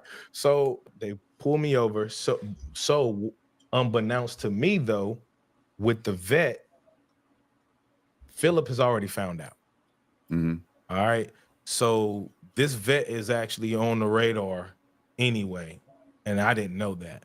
So they're like, yeah, hey, how did you, blah, blah, blah. Because little things starting to match up. And I'm like, so I get arrested. But the feds don't come yet. So what do they say when they arrest you? You got a warrant? Nope, no warrant. I get arrested because of multiple people saying that I was going in mailboxes. Okay. All right. I guess I was wrong. It does look suspicious. Okay. So I get arrested for that. And I also got arrested for the vehicle. It was like a stolen motor vehicle. Right? Okay, cool, bet. I thought the VIN number was different though. Right. Okay, so the VIN number was different, but I don't know how they traced everything back. Right. You see what I'm saying? Like everything was just traced back to Philip. So I honestly I still don't know to this day. But they traced everything back with Philip and the Corvette and me and my face. And okay. Because, when I sent everything over to the guys in Ohio, it had my face on the ID. Okay. Right. So it's like, yeah, this the same dude that we looking for anyway. Glasses, beard. Yeah, that's him. So you see what I'm saying? So I think that's more so where they traced it, not necessarily the VIN. I think it was just more so like, okay, we have everything from the dealership because, they did the loan and everything, gave it to the finance company, and everything that trickled down came back to me because my face was on it. All right. And so sloppy. I get locked up for that. I get right out. And I'm like, I guess I'll just chill for a little bit. And I did. I chilled for maybe a few days. Seriously, it was a few days, right? I chilled for a few days. I'm out. They had a concert in Charlotte. I'm outside. I don't care about none of this, right? Like I'm outside, but I'm driving my regular vehicle. And I'm just thinking like, okay, I need to figure out like what what I need to do and where I need to just wing back. Cause at this point in time though, I have money. Like I have 6 figures in cash. Like I got cash, you know what I'm saying? Like for sure. Like I got money. And it was in my chimney at the at my crib in Matthews. I had it inside my chimney actually wrapped up. So I got money. So I'm just, I'm chilling. I mean, the collection agency is just collecting. Like that's, you know what I'm saying? Like that's not enough. Once my peak hit, like the collection agency is definitely not enough money to sustain anything that I have going on. Cause you have to understand, I'm still paying for the car and the crib in Miami. Right. And so everything I was paying for as far as like the properties, I'm paying for the properties, you know what I'm saying? But I'm also paying for the properties with the cards. Right. So I'm getting a lot of chargebacks at this point in time because everything is catching up. So I'm getting chargebacks on stuff like some of the girls' bills, like females' bills I was paying, getting charged back. Hey, my Time Warner then kick back, bro. What's going on? They about to cut my phone off because I'm like, dang, I'm like. So this is when I knew like, all right, everything is all bad. So I go to Atlanta for Christmas that year and I came back, right? And I dropped my son off, okay? So I dropped my son off and his mom like, hey, I need some money, blah, blah. And I'm like, all right, cool. I have like 1 card left. So I'm like, all right, I'll go to the bank, shoot her something. Cause this is it for me I'm thinking in my mind, I'm gonna take 6 to 8 months off. Like at this point I can still sustain my lifestyle and maybe not 6 months, maybe 3 to 4 months I could sustain my lifestyle with the money that I had. Right. Cool. So I'm like, all right, I'm gonna give her some money from this card, not from my stash. Because my stash has always been a rainy day stash. I always, thought about, what if I did get caught? Right. So I was blowing a lot of money, but I was blowing a lot of credit money. Majority of the money that I got from like the bank and stuff, I just put that up. Like that was, or, just pay my real bills with that too. Right. See what I'm saying? So I put up a lot of money. Well, enough, I felt at the time, which was what it was. So I dropped my son off. I go to the bank, right? Well, I'm on the way to the bank. I run a red light. Well, the light is, how it turns red and you're going through the intersection. Mm-hmm. And it pinged my license plate, right? So when it pinged my license plate, it alerted the police. So now I do have a warrant, come to find out, because I'm over in the South Park area, which is like nice prominent area by the mall. It's crazy. And they're like helicopters, everything. So I pull into the bank. As soon as I pull into the bank, police everywhere. And I'm like, what's going on? Because now I'm thinking like, dude, I didn't miss a court date for the car incident. Right. So I'm on like Charlotte Mecklenburg's like warrant site. And I'm like, dude, bro, what are y'all pulling me over for? I don't have a warrant. So it was a rookie cop too. He was pretty cool. He was like, hey, look, let me check it out. Let me see what's going on. And who do I see pull up? The U.S. Postal Inspector. So at the time though, I had a card and an ID. And the way that my visor was, I actually put the card. So the visor opened up like this and I slipped the cards in there and closed it. Cause that's the only thing that I have to say, hey, mandatory 2, right? For the, mandatory 2 years for aggravated identity theft. Yeah, absolutely. Yeah. That's the only thing that could tie me to that. So they don't find it in the car, right? My homeboy, he comes, picks the car up, takes it to my son's mom, right? So they arrest me, take me into interrogation. And I tell you what, I will say this about the feds. A lot of times they don't know anything unless somebody actually tells. I'm gonna say that. Like, if you're all right, I'm gonna tell you. So when I get there, I see they have like pictures that, and they don't even know if it's me. They're like, is this such and such? You know, is this Jay? They got 3 different pictures. 2 of them from other people's social media that I guess, you know, they found out about, you know, 2 of my friends, right? Not from my social media though, from theirs. And that picture that I had with Philip, well, I use that picture for everything, to be honest. I took that picture at CVS, like the passport picture. Yeah. Yeah, and I put that on everything. I put that on everybody's name. But they were like, yeah, we don't know if this is him. Boom, you know. And they were actually trying to intertwine my 2 friends as well. And I'm like, what are y'all? I'm like, y'all really are lost. So instead of me like, hey, let me get an attorney and all that, because I didn't want them to be involved, because really they were just along for the ride, you know. One of them knew what I had going on, but like, well, really both of them did, but they were just along for the ride. You know what I'm saying? Like they weren't active participants at all, you know. So I told them, I'm like, nah, listen, it's me. It's not them. Tried to get my son's mom off. Didn't work. They're like, oh no. So come to find out, it was, so I would give her, now she did what she did. I would give her cards, and you know what I'm saying? And she do whatever she did with them. And it was one time, so this is what they told me. It was one time that one of the cards locked up, and she called from her real cell phone number. So when I get my discovery, I see it in depth, like, crazy chicks, man. Danity DeCane called, discover card. Is this Jay's girlfriend? Like, this is all in my discovery.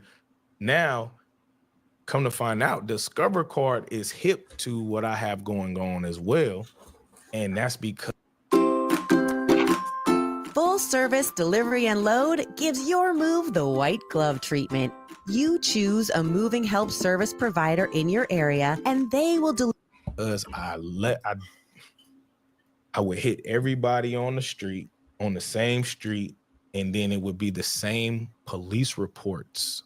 So that's what prompted, like, man, hold on, there's a pattern. So I'm giving these people a pattern now. Instead of me just staying in Miami for like 2 weeks, 3 weeks, and hitting people in Miami, then probably hitting people in Texas and hitting people in Phoenix, I just want to stay in Charlotte and just, you know, that's where I messed up at. Right. I wasn't. Is that how you're doing it now? Just joking. I work. I have a job. I do. I have a job though. I promise I got a job. I ain't gonna lie. I'm scared. Dude. Listen, dude. I'm not. Listen, dude. I'm scared to lose my freedom again. That is not a fun thing. Yeah. At all. I know. It's just me. I don't like it. I like to be able to be out here with y'all, hang out. I mean, the car was nice outside, but I mean, yeah, it doesn't. Yeah, the what is it? The worst day out here is better than the best day in for there. sure. Yeah. So so I get locked up, and I can't take the rap for her. They lock her up at the daycare. She has a daycare job? No. She was dropping my son off. Oh, okay. So, she's working at the collection agency. Okay. The one in Rock Hill. Right. So, I know I didn't really incorporate her too much, but whatever. So, they lock her up at the daycare. and she gets right out. Me, I had to wait until the first of the year to get out. So I go to, oh man, my bond hearing, dude, these people, mind you now, my record wasn't bad. Like it was a lot of speeding tickets and stuff like that. And when I go to my bond hearing though, like the DA is like, yeah, Your Honor, he has speeding tickets in a school zone. I wouldn't want him speeding in my kid's school zone. Like they're not trying to let me out. Yeah. And I'm like, bro, they bringing up old stuff. So like, bro, so listen, this is two now. I had a they bring homeboy up that was a anything, bondsman. even if you don't get charged. I didn't know that the feds was like, yeah, bro. That kind of messed me up. I said, what? You don't get no money bond. It's, you know, I don't know how it works. You know what I'm saying? Like I had never been locked up or dealt with the feds before. So I'm thinking, so I call him like, hey, look, bro, I'll call you when I get to the free phones. You know what I'm saying? All right, bro, just give me a call. Boom, boom. No, it ain't no free phones. Nah, bro, you going straight upstairs with the Fed band and you'll see the judge the next day. So I did that, went seen the judge the next day. My parents came and because I told my attorney, hey, can you contact my parents? You know, boom, boom. So did that, and they ended up letting me out on ankle monitor, right? And and I had to stay with my mother, right, and with a surety bond. Like, come on, dude. Like, dang, bro. Yeah, Your Honor, he's got money. He can leave. He can flee. I'm like, bro.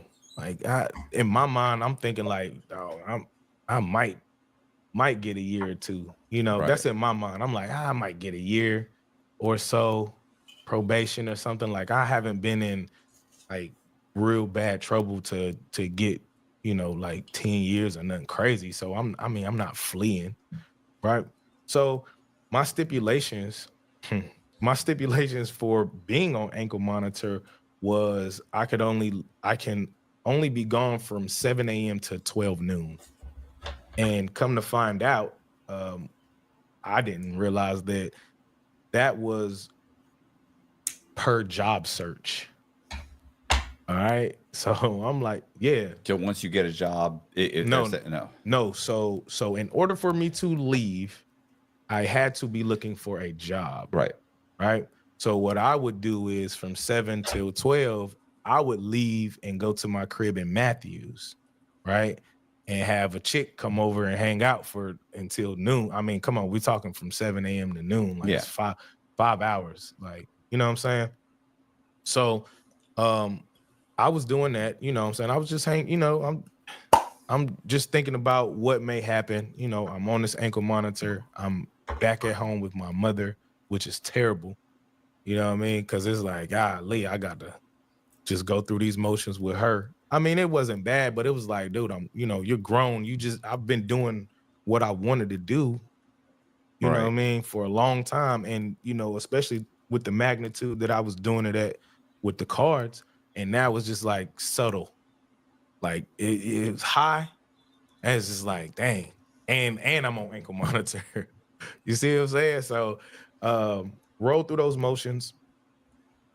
My my probation officer came. She was a female.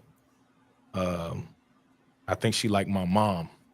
Keeping it real, I think she liked my mom. And she didn't like me too well. Oh, another stipulation, I couldn't have a smartphone. So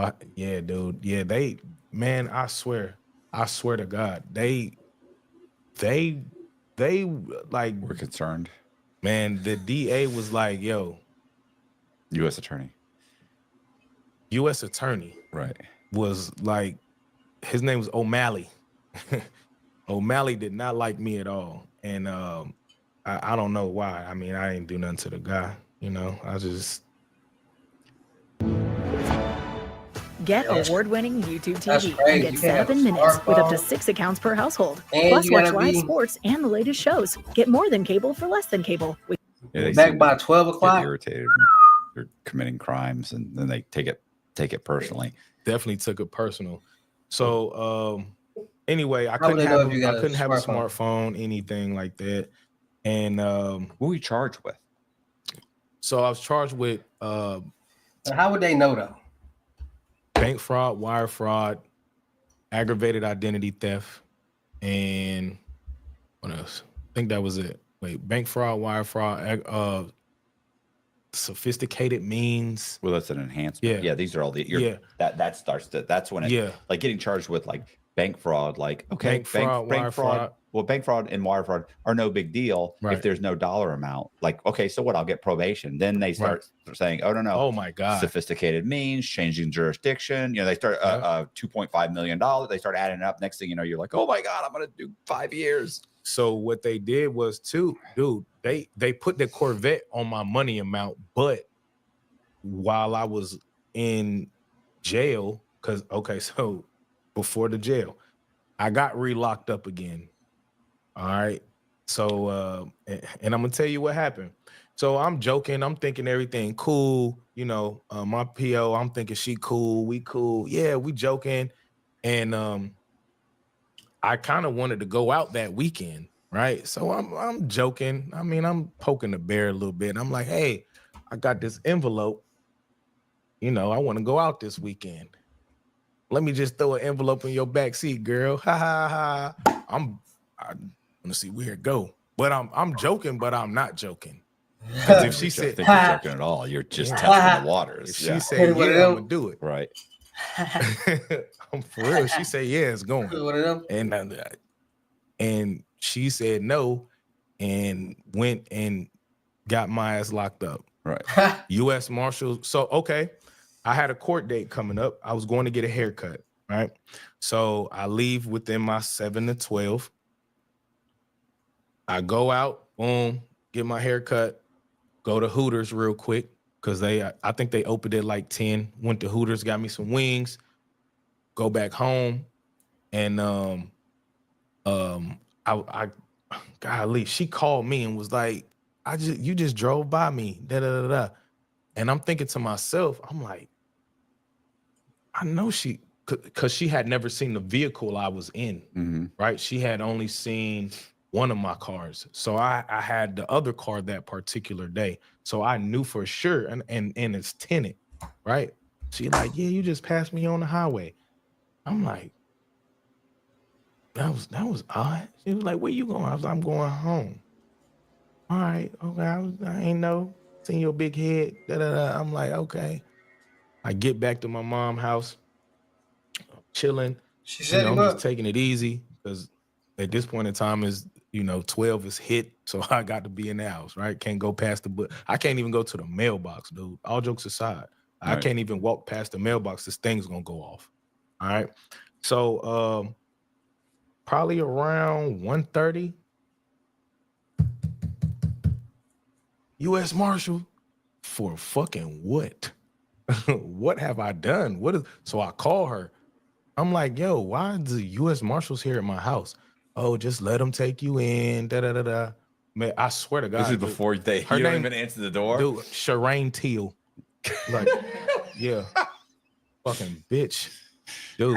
So you didn't even answer the door. You just picked up the phone. So let me call my PO before I answer the door. Before I answered the door. Yeah. But they got my mom's house surrounded, so it doesn't matter. And my dog, God rest her little soul. That was my baby Sasha. She's barking. She's a pit bull too. So she's like going haywire. They hitting the door. Boom, boom. And I'm like, golly, dude, what is going on? So I open the door. They locked me up. And yeah, man, I didn't get out of jail till I came home from prison. So they locked me up. Oh, so the next day, she comes and cuts the damn monitor off my leg. And we ended up going to court the next day for the new charge for the bribery.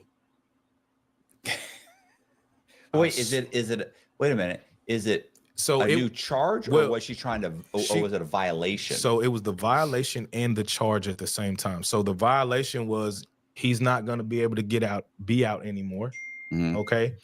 And they're trying to hit me with the bribery of a probation officer. No, So it's just her word against yours. So and so that's what my attorney said. Shout out to Kevin Tate. All right.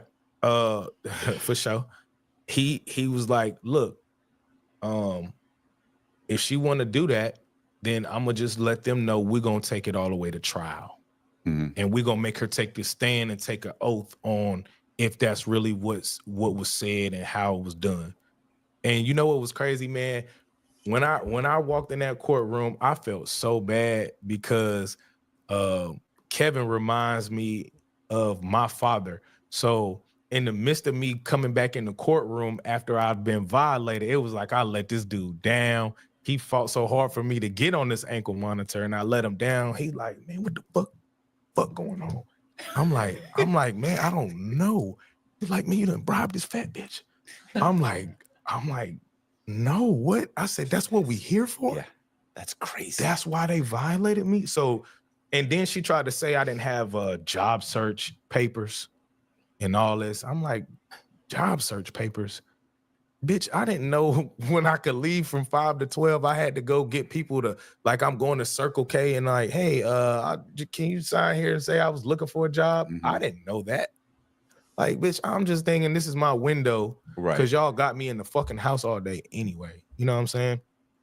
So I said, I was at Hooters that one time. We drove by each other. I just gone for a job interview with the manager. But you really didn't drive by me. You was lying. You just wanted to see where I was going so you could go ahead and send them people. Yeah. And that's what it was. Honestly, I'm gonna keep it real. If I would have known it was gonna go down like that, I would have ran. No. For sure. Oh, they would have had to come get me because I mean I could be anybody that I wanted to be. Yeah. You know what I'm saying? I would have just migrated and you know, I was just trying to do the right thing. I'm like, all right, you know, they got me. And they'll catch up with it. Like if you take off and if they catch me in 3 years, they catch me in 3 years. Well, too, though, I didn't want my parents' house to get taken either, though. You know what I'm saying? I mean, could have bought them a house. But they've been in the house since '98. So, you know, that was their baby. You feel me? They're not going to take the house. That's not, I don't think they would have taken the house. They would have threatened to take the house. No, they put I think the shirt. What's the shirt? I understand that what they do, and they would have threatened to do it, but they probably would have let them make payments or something. Like it's homesteaded. Like the judge is going to be like, "Come on, what are we doing? Like, we're going to catch this guy. We're going to put a lien against it. Let's just wait." They wouldn't have called me. Huh? They wouldn't have called me. They went. That's what I said. I started 3 years, but and listen, I was getting my IDs came from the DMV. Right, but I started moving sloppy though. That's where I messed up. You know what I'm saying? That one mistake with me, with Darren, shout out to Darren. That's all it takes. And that was it. Yeah. That was it. And the cops can be wrong over and over. They only have to be right once. You only have to be wrong once. Yep. And with that, and it was crazy.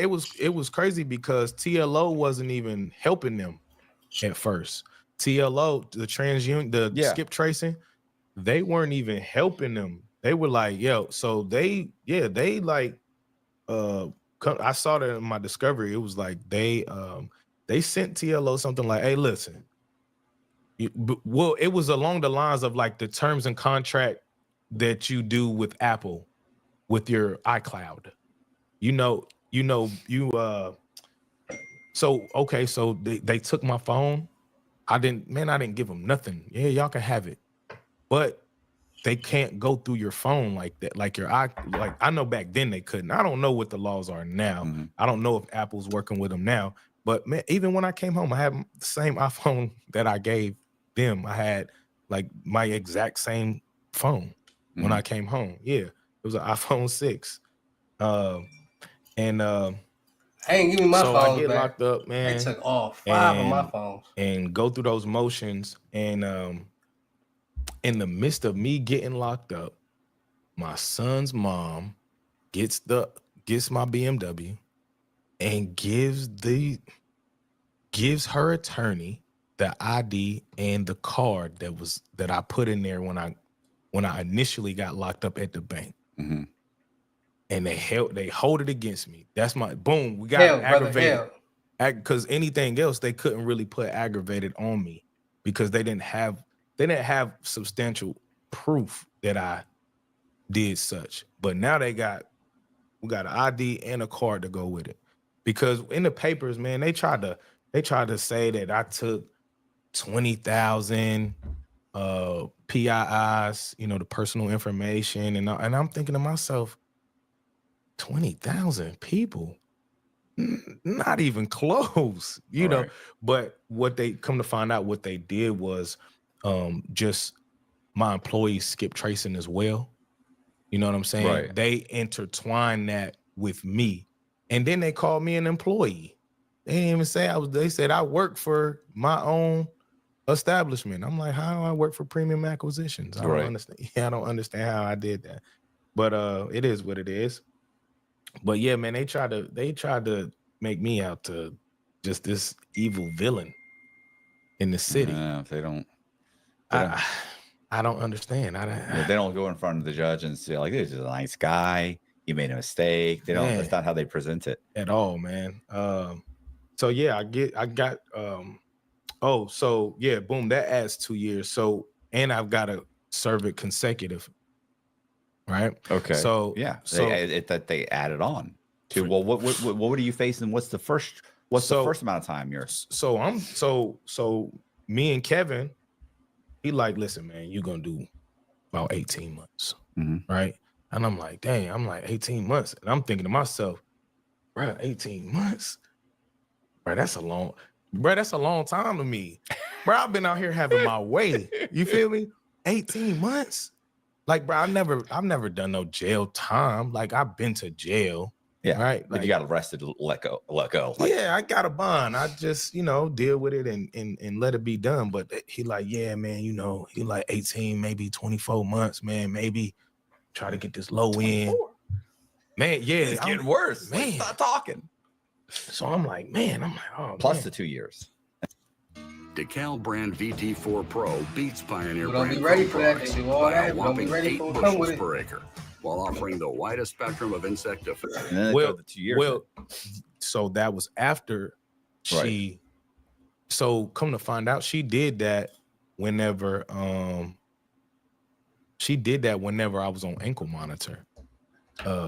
And she ended up telling me why. She got mad about something she saw on social media. Had to do with me. Yeah. I was playing good back then, man. I was playing real good. It was fun. Like, I had never had that type of money, so I'm out here having a good time. My cousins, everybody need a loan. I got you. Don't worry, but I love you. It is what it is. Everybody around me, I will say, like, everybody around me was good. Nobody can ever say. And you know what? When I did get locked up, I had a lot of support. You know what I'm saying? Like, I really did. I really had a lot of people in my circle because, some guys get that money and they become scumbags. You feel me? Yeah. I love those it. are my buddies. Those are my buddies. I like to share the wealth. Phone.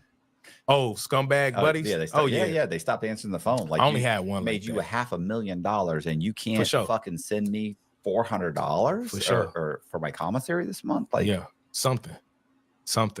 So yeah, I like I said, I had a pretty good support system. So I go to court, right? Get in front of my judge, and while I'm there, I'm go to my sentencing. Man, Discover Card came to my sentencing. Like, the guy from Discover Card, I swear to God, he came to my sentencing, and he was like, he gets up there, and I guess this is to try to further how many, what my years are gonna be. So he gets up there. Two, I took the most money from Discover Card. Like, right. I did damage to them real bad. Like, it was too easy. And, Discover Card, your name is on the back. So with the embosser, I could just put the name on the front and nobody actually knew. Right. And put like the 1-800 number, the little sticker that comes on there, like, activate me. I just put it over the name on the back of the card because that's where it is. So the guy gets there and he's going through everything. And this also brought light to a lot of things, kind of made me smile a little bit. He's like, yeah, Your Honor, I'm not gonna lie. Yeah, I wasn't expecting him to sound like that because when he calls in, he has all these voices, and I've listened to all these recordings, and I'm thinking it really is like a 70-year-old man on the other end. And man, because I call in, hello, Right. no, this is hello, no, this is Darren. Man, dude, I had so many voices. Right. I'm killing them. You feel me? Like the judge look at you and you go, I'm good, Your Honor. Man, no, hell no, man. I'm sitting there with my paper because I got something to say. And then my homeboy, that's the marshal. He got all his marshal buddies write in character letters. Dude, I ain't gonna lie now. I had about 30 character letters. You know what I'm saying? 30, and that still nothing. No play, man. No play, bruh. Nothing. They like that. Yeah, no. I at my sentencing, I remember. Sorry, this real quick. At my sentencing, this is funny because did you ever see the movie the first Pirates of the Caribbean? So okay, so you got Johnny Depp plays a guy named Jack Sparrow. Okay, Captain Jack Sparrow. Yeah. Like, share, comment, and subscribe. Like, share, comment, subscribe on this live. Most data center power applications require. And they're reading all the charges against him. Okay. And so he's sitting there listening, and they're like, theft of a ship, theft of this, theft of, and he's sitting there like listening, like, yeah. And then they're like, impersonation of a clergyman, and he goes, he looks at him and he goes, that's right. Oh man, like because you don't forgot. Yeah, he kind of like it. I literally had that moment when the U.S. attorney is reading off, Mr. Cox did this and this and this, and she said, Mr. Cox stole someone's identity and had his name legally changed. Yeah, and I went, and the judge is staring at me while she said this. Had his name legally changed, and I thought, that's right. And I did. I actually kind of was like. I kind of smiled, and I look up at the judge, and I'm like, "Oh my god!" Because he catches me smiling, and I'm thinking, "What the fuck are you doing? Right? You're smiling? Did you just smile?" Like I had like that Jack definitely smiling Sparrow moment where it was like, "That's right, I did have that dude's name changed." So yeah, it was not good. Bad. You know what? I left something out too because it was a few people, and this is before people got hip. I started putting LifeLock on some of my people's stuff. I don't even know how if they ever. I mean, I'm pretty sure now they've gotten it released, but yeah, I definitely did because I put LifeLock on Darren.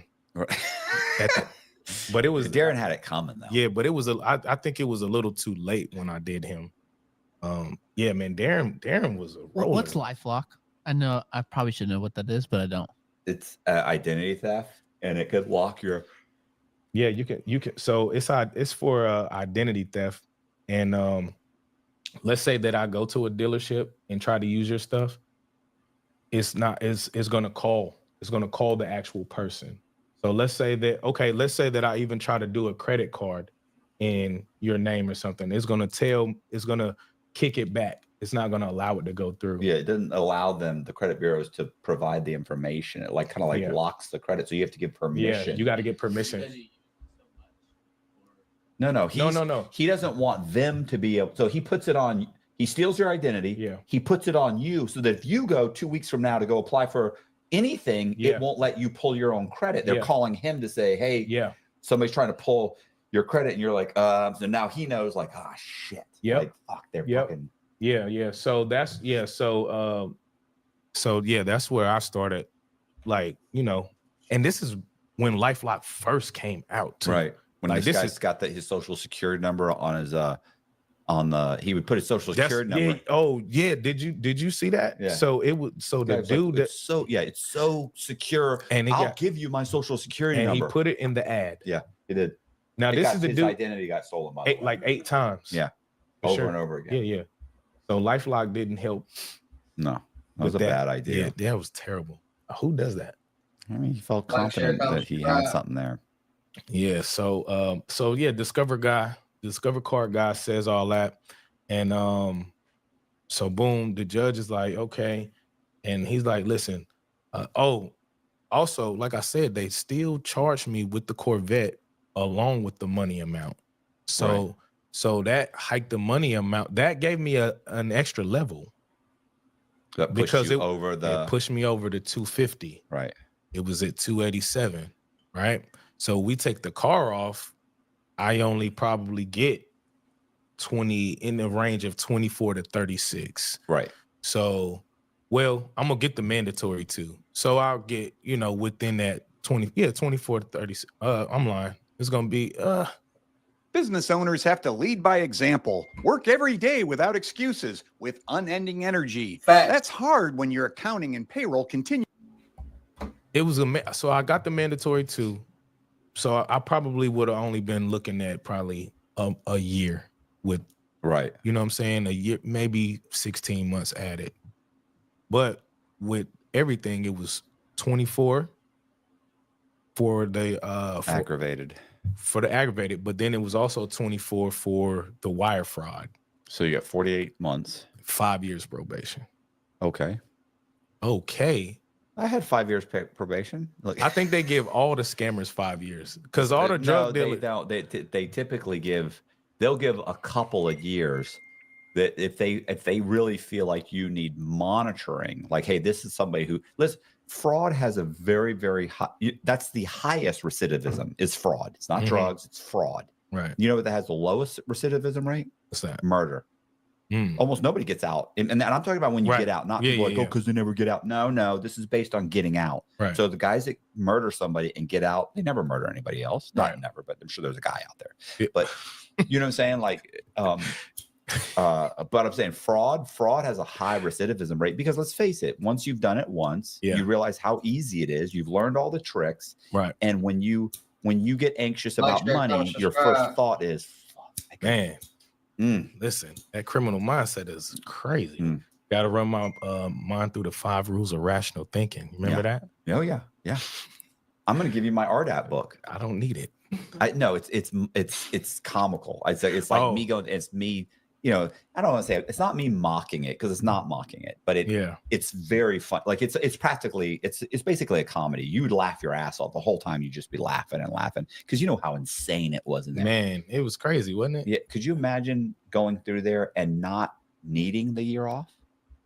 Because that's how I went through it. Well, I just wanted to stay in the unit.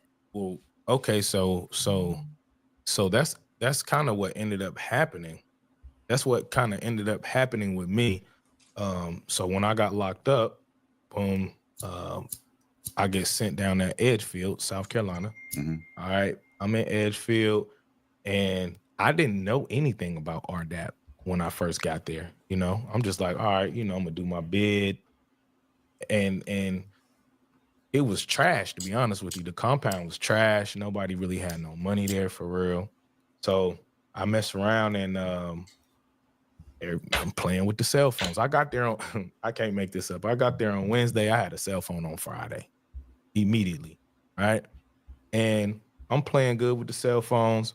Then I ended up finding out, hey, you know what? You can get this is when they were actually giving the 6 months and the year. So you can get 18 months off. Because I had already I was down in Gastonia. They had a big gang roundup while I was locked up in 2017, and they shipped a lot. It was like 90 something people. They got locked up in Charlotte, and they shipped quite a few of us down to Gastonia. So I've never even heard of Gastonia, but sorry, go ahead. Yeah.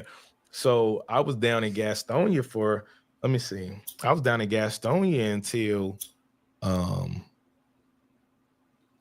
January of, I was in Gastonia for a year until January of 2018. That's when they shipped me. You know how you waiting on the bus, after you get sentenced and you like, all right, cool. Well, I know the bus gonna be here. I hope I'm on this one because you ready to get out of jail at this point in time. I was ready. I'm like, because we never were able to go outside in jail. You know what I mean? Everything point, inside. The guys that have been in jail or been to prison have explained, trust me, prison is so much better. You can walk the track, you can play, you can do this, you can play games, you can watch movies. You could you can get ice cream. You could, you can get, because listen, ice cream was a big deal to me. Like I almost wait, hold on, wait.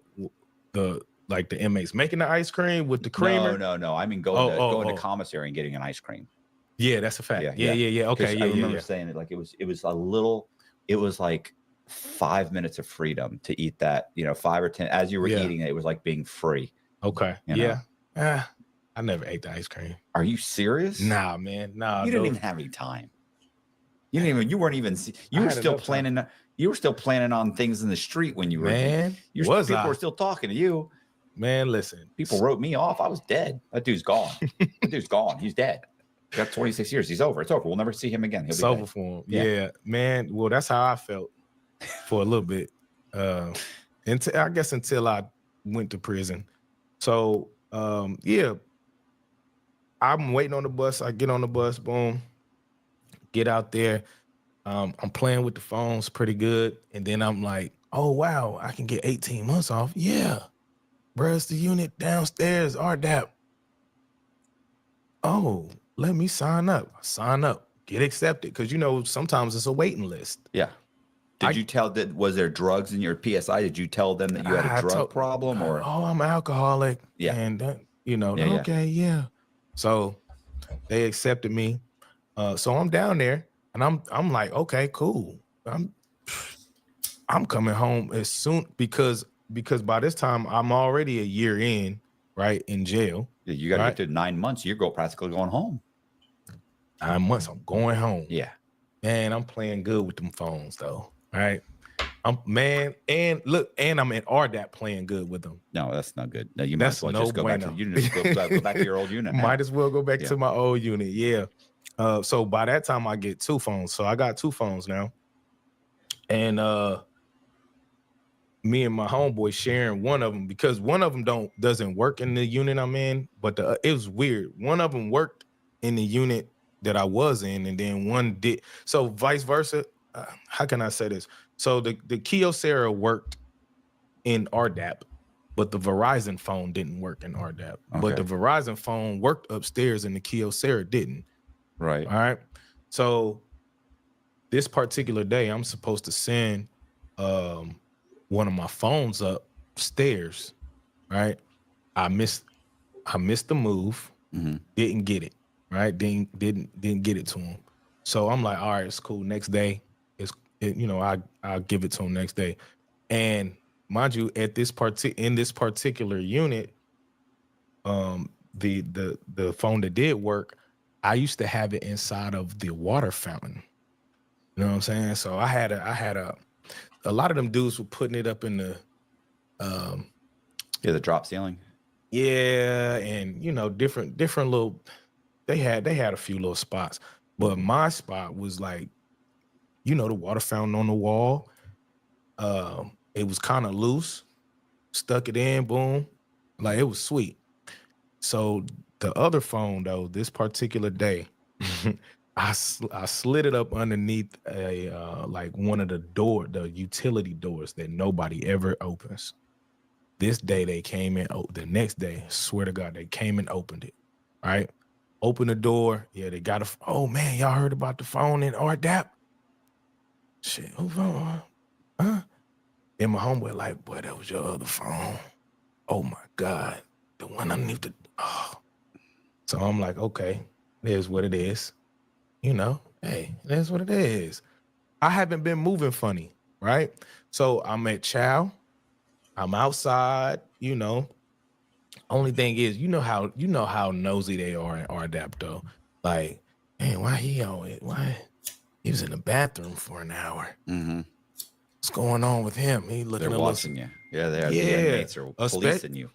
Especially the ones with the that's what do we used to call them? The ones that steal in RDAP after they done graduated. Oh yeah, we call them completes or the completes. Or, the purple. Yeah. We super dappers. Yeah, the super dappers. Bro, why you ain't back on the compound, dog? Yeah. So that's really who. Well, I know who told on me. Shout out to Patrick Sutherland. Yeah.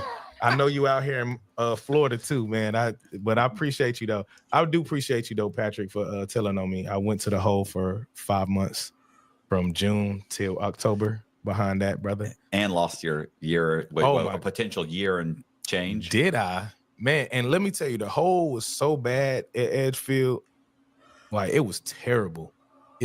Listen, no windows. The windows were frosted. I swear to God, frosted windows. They were jack and wreck. They was not letting us out. It flooded in there one time, like feces flooded. Yeah, messed up. Yeah, man, messed up my letters, pictures, all kind of stuff. And this is on Chicken Day, matter of fact, because we bucked the flaps. No, for real, we bucked the flaps. And me and my celly, because ended up finding the other phone that me and my celly was messing with, and they knocked him off too. So now he my celly in the hole too for 5 months. Yeah. Yep. And well, I know who told. He ended up telling me who told on him with that. And it was just a mess, man. It really was. So I'm just like, yo, why y'all still got us down here? You know what I'm saying? It was bad though. So fast forward that, October came and they like, yeah, you going to Kentucky. I'm like, oh man, Kentucky? Bro, that's 6.5 hours away from home. So they shipped me to Kentucky.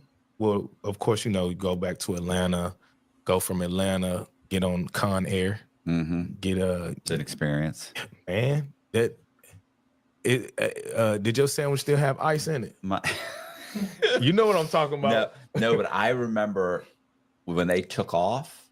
Like, listen, you fly commercial, like it's a gentle takeoff. It's a gentle. These guys, it was like a stall. Yeah, it was like a stall. I didn't know that those big commercial planes could take off like that. Yeah. Like, I mean, they literally, this thing is like, like, Jesus, God Almighty. I mean, it is going like this. Yeah, and then it's not like a turbine type of. It's a propeller. No, I didn't have a propeller. There was the big. This was like a commercial. Oh no, this thing was. Listen, this was unmarked. The unmarked one. It ain't have no markings on it. No, this didn't either. But this, you understand that the rows. Yeah. Like there were literally. It was 3 and. Yeah, there was 4 in the middle. This was a massive plane. Yeah, it was a big plane, and they had the girls in the front. Yeah, they always do that. They keep in the back. Yeah, they could. Keep in mind, my wife said, it's like she's like, oh yeah, you go in there with all these guys, hey baby, hey, giving them a hard time, and but no, this wasn't a propeller plane. This was a jet. Like, I mean, it went straight. It was like, dear God, like what are you doing? Yeah, and then if you use the bathroom, you got to go like back to back. You know what I'm saying? Going to the restroom. And then look, some of the dudes in black boxes. Yeah, you can't. Yeah, you can't even do nothing. It was hard to eat. The sandwich still got ice in it. Look, man, just. At U-Haul, we know every family moves at their own pace. Hi, Mom. It's starting to snow. That's why we have U-Box. We can store it or ship it. Thanks, you've been lifesavers. How and when you want it. Reserve today at uhaul.com. Let's get me there. Yeah. So get to Oklahoma.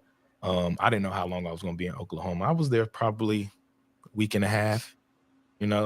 Oklahoma wasn't too bad though. Actually, Oklahoma was straight. I don't know how your experience was. I was there like maybe 10 days. Yeah, that's about about like me. Yeah, I was in and out, and it was they put you in that room with the fucking diamond plated, that big room when you first get there, and they could teach the Nazis something, bro. Like they took off them chains so quick, like you know what I'm saying? Like those, it was like, geez, and they got like the neat line that everybody's. I mean, it felt like living in like a dystopian, futuristic. I mean, it was crazy. It's an insane, like the Nick Cage. Like what was the movie with Nick Cage? Con Air. Oh no, not Con Air. Was it Face Off? Face Off. Yeah, it feels very without those boots. Yeah, it feels very strange in there. It's like a different reality. Yeah. And then so they send me to Kentucky. I get to Kentucky and I'm like, dang, I wish I would have did my whole bid here. Right. Like, share, And comment, subscribe. get out there to Kentucky. I met some solid guys out in Kentucky, man. Real solid guys, man. And it's crazy because I was in Lexington, right? So you would think that Lexington run that prison, but they don't. You know what I mean? It's more so Indianapolis was really running it. But this is still a low, right? It's a low. Okay. Yeah, I'm at the low, yeah. But they were still politicking though at the low. No, you know what I'm saying? I've told guys before, I'm like, it's funny because I saw more fights and there were more like they weren't as bad as the medium. Like people aren't getting stabbed and really like I saw some vicious fights or attacks. I don't know what you want to call it at the medium, but I only saw a few. Of course, I was only there 3 years, but at the low, guys are cutting each other with razors. That's a fact. Like blood, like you're not going to get hurt, but there's a lot of it's happening a lot. Yeah, it is. Yeah, well, yeah, because it's still got a little bit more freedom, you know. Yeah. You ain't got to lock down till 11. Well, the phones don't cut off till 11. Oh no, that's not what happened with us. What time y'all phones was cutting off? 9? Was it? Or y'all just kept running all night? It was 10. No, it was like 10. It was like 9 or 10. They would shut off. Really? Yeah, you had to be. Of course, you have to be. You get counted. You know, you have to basically be as soon as they start counting. So you got to be standing in your cubicle by like 10:45 or 10:30. So you get counted. You go to bed. Really? Yeah, you go to bed. No way. Not in Lexington. When I first got there, you could go get counted and then get back on the phone. And the phones were on and everything was open till like 12 o'clock at night. About 11:30. Yeah. Yep. But that stopped. Oh, they messed it up. No, I mean it had stopped everywhere at that time. Oh, it had stopped. Well, that's what that's what they told us. Yeah, that doesn't mean shit. They're like, oh, this is a nationwide thing. You know, they always try to say nationwide. Yeah, but then other guys would come in and be like, they're not doing this here, or they're not doing that. You know, different things. Like, oh no, they do. No, they said this is nationwide. They're like, not from where I just came. Yeah, I don't know about that. Well, see, well, this is the thing though. So at Edgefield, even though it was a camp, we still was around the fence. We had a fence and everything cut off when the medium cut off. Okay. And we had moves. Oh, that's weird. That might as well be in a low. What's the difference? Right. Yeah. And it was trash. Right. Super trash. Cause, you know, like I said, you know when you hit the pound and, you know, well, I don't know. I think we bid it a little differently. Because I wouldn't have touched a cell phone. Like I would have been terrified. I don't want to lose any time. I don't want to go shoot. Not that I've been to shoot multiple times, but I don't. Here's the problem. I had a routine. Right. I don't want to break my routine. I don't want any problems. I got a good routine. My time is flying by. Right. I got a couple of guys here that I like. Yeah. I don't want to get shipped. So if somebody's like, hey man, you want to use a phone? I'd be like, I don't want to know about a phone. I don't want to know nothing. Yeah. Well, I didn't play with them when I got to Kentucky. But I had all the compound pictures. You know the compound pics. Oh yeah. I had all the black and white porn. That was my forte when I got there. Where they take the clear tape and they put over the you can bring it to the showers, slap it up there on the shower. Hey, I had multiple. Right. Multiple. Yeah, that was my forte right there. I was just a trade. I liked the barter. I was trading everything. It was fun. I'd tell you that. And you know what was cool too? I would rent it out. So it'd be you know, you want, hey, let me see them black and whites. The guy that rented out the porn books in Coleman they called him porn star. Oh wow. He was no star, bro. Like his neck was fused together. He was like 60 years old. And the guards called him porn star. What? Oh what? Wow. Oh, but he would rented out the nudie mags. Yeah, right? Man. That was it was lucrative. It was very lucrative. Cause real talk, because this is when so like when I ended up like, share, comment, leaving, subscribe. I sold everything. Right. And by this time this is Cash App. So I'm like, they like, yeah, man, I have my girl just, you know, Cash App your people. What's that? This is Cash App. Right. Oh, bro, it's instant. So I had to ask, hey, what is this Cash App?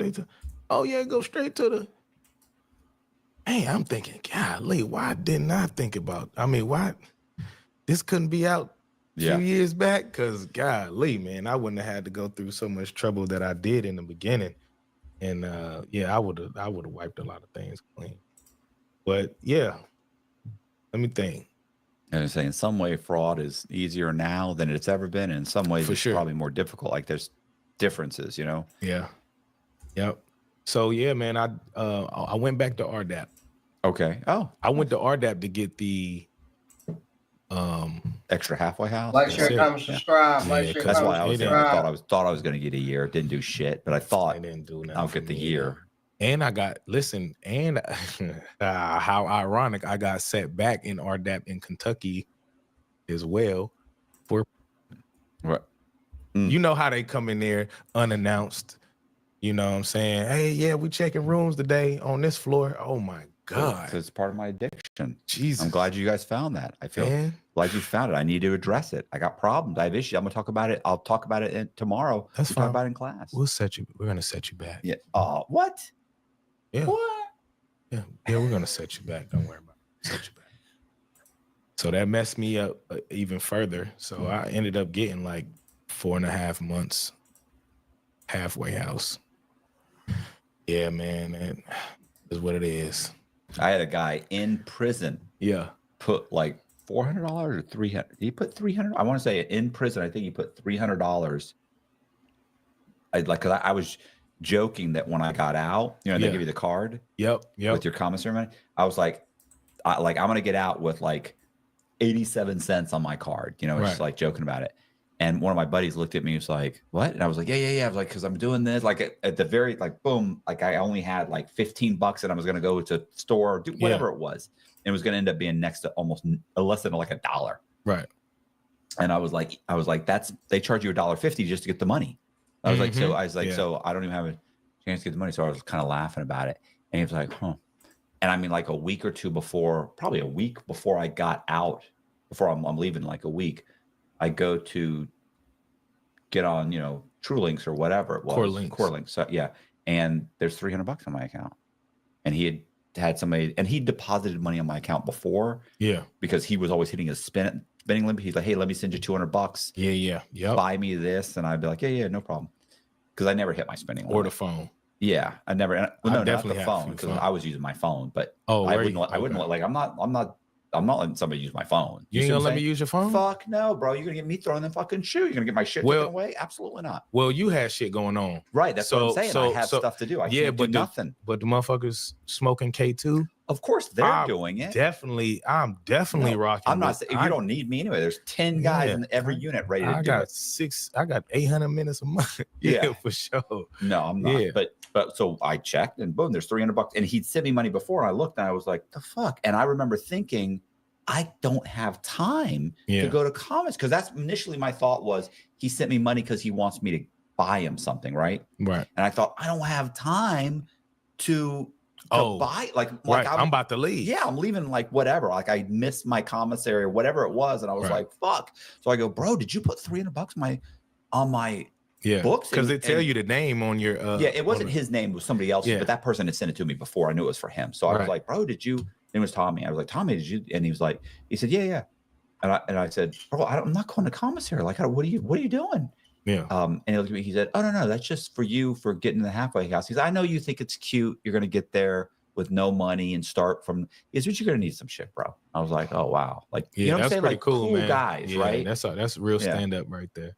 Yeah, but you meet those kind of guys being locked up rather than on the street, man, because y'all kind of going through the same things, you know. But that's what I was saying too, with with Patrick Sutherland telling on me. Thanks, Pat. It's good that you're not holding resentment. No, not at all. But you know why though? You know why I'm not? Because when I did those 5 months in the hole, before, okay, so I'm gonna keep it real. Before those 5 months, my mindset is, bro, I'm coming back with a vengeance. Right. I don't give a fuck about nothing. I know what they know. I know how they move, how they operate. I'm about to come out of here. You know where you messed up. Man, I'm about to wreck some shit. And then those 5 months, and then honestly, like I was a good dude, but I was very arrogant. I was an asshole to a lot of people, even though my heart was good. I was still like, rude, and it helped me find myself when I was locked up. Well, not locked up necessarily, but like in the hole. You know what I'm saying? Like me being in that hole, and because our hole was only one phone call a month on your revalidation date. You know what I'm saying? So it's like, who am I gonna call? Like I got to pick and choose. They jack and wreck, they holding your mail. You know what I mean? So all of that tied in was like, yeah, nah. That's why I didn't play with the phones in Kentucky too, because I was like, yeah, I don't want to go back to the shoe. I'm just ready to get home by this time. So yeah, get home. And I got a job, man. I've been at that job since I've been home. So yeah. For sure. How long ago was that? How long have you been home? 2020, January 2020, day after Martin Luther King birthday. Oh man, that was perfect. Just in time for COVID. Oh, right before COVID too. Oh, really? Yeah. Oh, yeah. It was right before COVID. So COVID hit. What'd you walk into? Yeah, COVID hit around like beginning of March 2020. So yeah, let me see. I was only in the halfway house for a week and a half. Then I got home confinement. If you had told me, hey, this can happen, it's gonna happen, and they're gonna shut down the world, I'd have told you, I'd have bet everything I had. I'd have been like, you're fucking crazy. No fucking way they do that. That's not gonna happen. That's not the world. Possible. Yeah, not the world. And they did. When did you come home? I came in as July 2019. Okay. Oh, I can't remember shit. Yeah, 2019. 2019. You think? Yeah. So I mean, I got out. I was out for a while. Like I was out for, now that I think, I'm glad you dated that for me, because it was, I'd been out a year before I started doing YouTube videos. Because it was like March 2020. Yeah, but it was probably, I probably didn't start doing it till August or so it was like, share, comment, subscribe. So a little bit. Video should I do next? What type of video should I do next? I usually think let me know in the 6 months comments. to a year. It was definitely over a year, slightly over a year, maybe 4 months, whatever. Yeah, and our halfway house was at the jail. Was it the jail? Yeah, I had to go back to jail. Ours was at the. It was crazy, but they were lenient, so they were cool. When it came to like the halfway house people, they still allowed us to leave from like 8 to 4:30 every day. Listen, my halfway house was in the Goodwill, and it was worse than prison. Really? It took like 3 days 2 or 3 days before they would allow me to go to Walmart, and you had like, okay, you've got an hour. An hour? It's a 20-minute drive. Like the Walmart were like, and you could only go to this one super Walmart. You had to go here. It was like, what are you talking about? It's a 15 to 20-minute drive. What am I supposed to run around the store? I've never even been in a Walmart, ever. You know what I'm saying? Like, it's not like I was shopping at Walmart. How many times did you go to Walmart when you had money? Never. Did you really? Oh, I got a story about that. Oh, that's part of your scam. I'm saying. No. Hell no. I did leave. I left something out. Okay, let's hear it. All right. So I got scammed by some Africans. No, that's not true. I swear to God. That's not God. true. No, not a bunch of Nigerians. Was it Nigerians? Like some black money. Bro. You ever heard of that? No, you did not fall for the black money. Yes, I did. Have you heard this?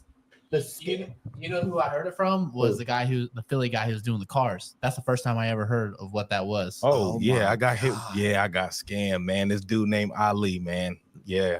And what made me think of Walmart was I caught back up with his ass at Walmart at like 3:00 in the morning one night. Yeah. So let me tell you. All right, so I'm at the gas station one day. Mind you, this is when I got everything rolling too. I'm at the gas station one day, and I'm going back to my car. Dude, he's sitting in he's sitting in like an Audi truck, right? So he like, yo, let me holler at you, man. So he's talking about, he like, look, hey, I got this black money. I can turn your 20s into more 20s. I'm like, no way. And he gives me a demonstration right here in the parking lot of the gas station, right? I'm right down the street from the airport off Queen City Drive, right? Give me a demonstration. Boom. So I'm like, dang, oh, that was sweet. He had some foil he did something with, you know, and whatever the little solution was kind of burned my eyes. I think it was like, I don't know if it was ammonia mixed with something. It was weird. It kind of burned my eyes, but he did it in the car in front of me, right? Now I'm scared to death, right? At this point in time. So I'm like, I don't know if I should trust it, because I got what I got going on with the scam. So I'm like, I don't know if I should trust this. So he gave me his number, and mind you, we have each other's number, and he's not pressing me. Right. You know what I mean? Like he didn't need it. He didn't need to do it. He ain't putting a press game on me, like none of that. I'm like, yo, look, I'll hit you up when I come back from Miami, you know, da-da-da-da. Like, all right, cool.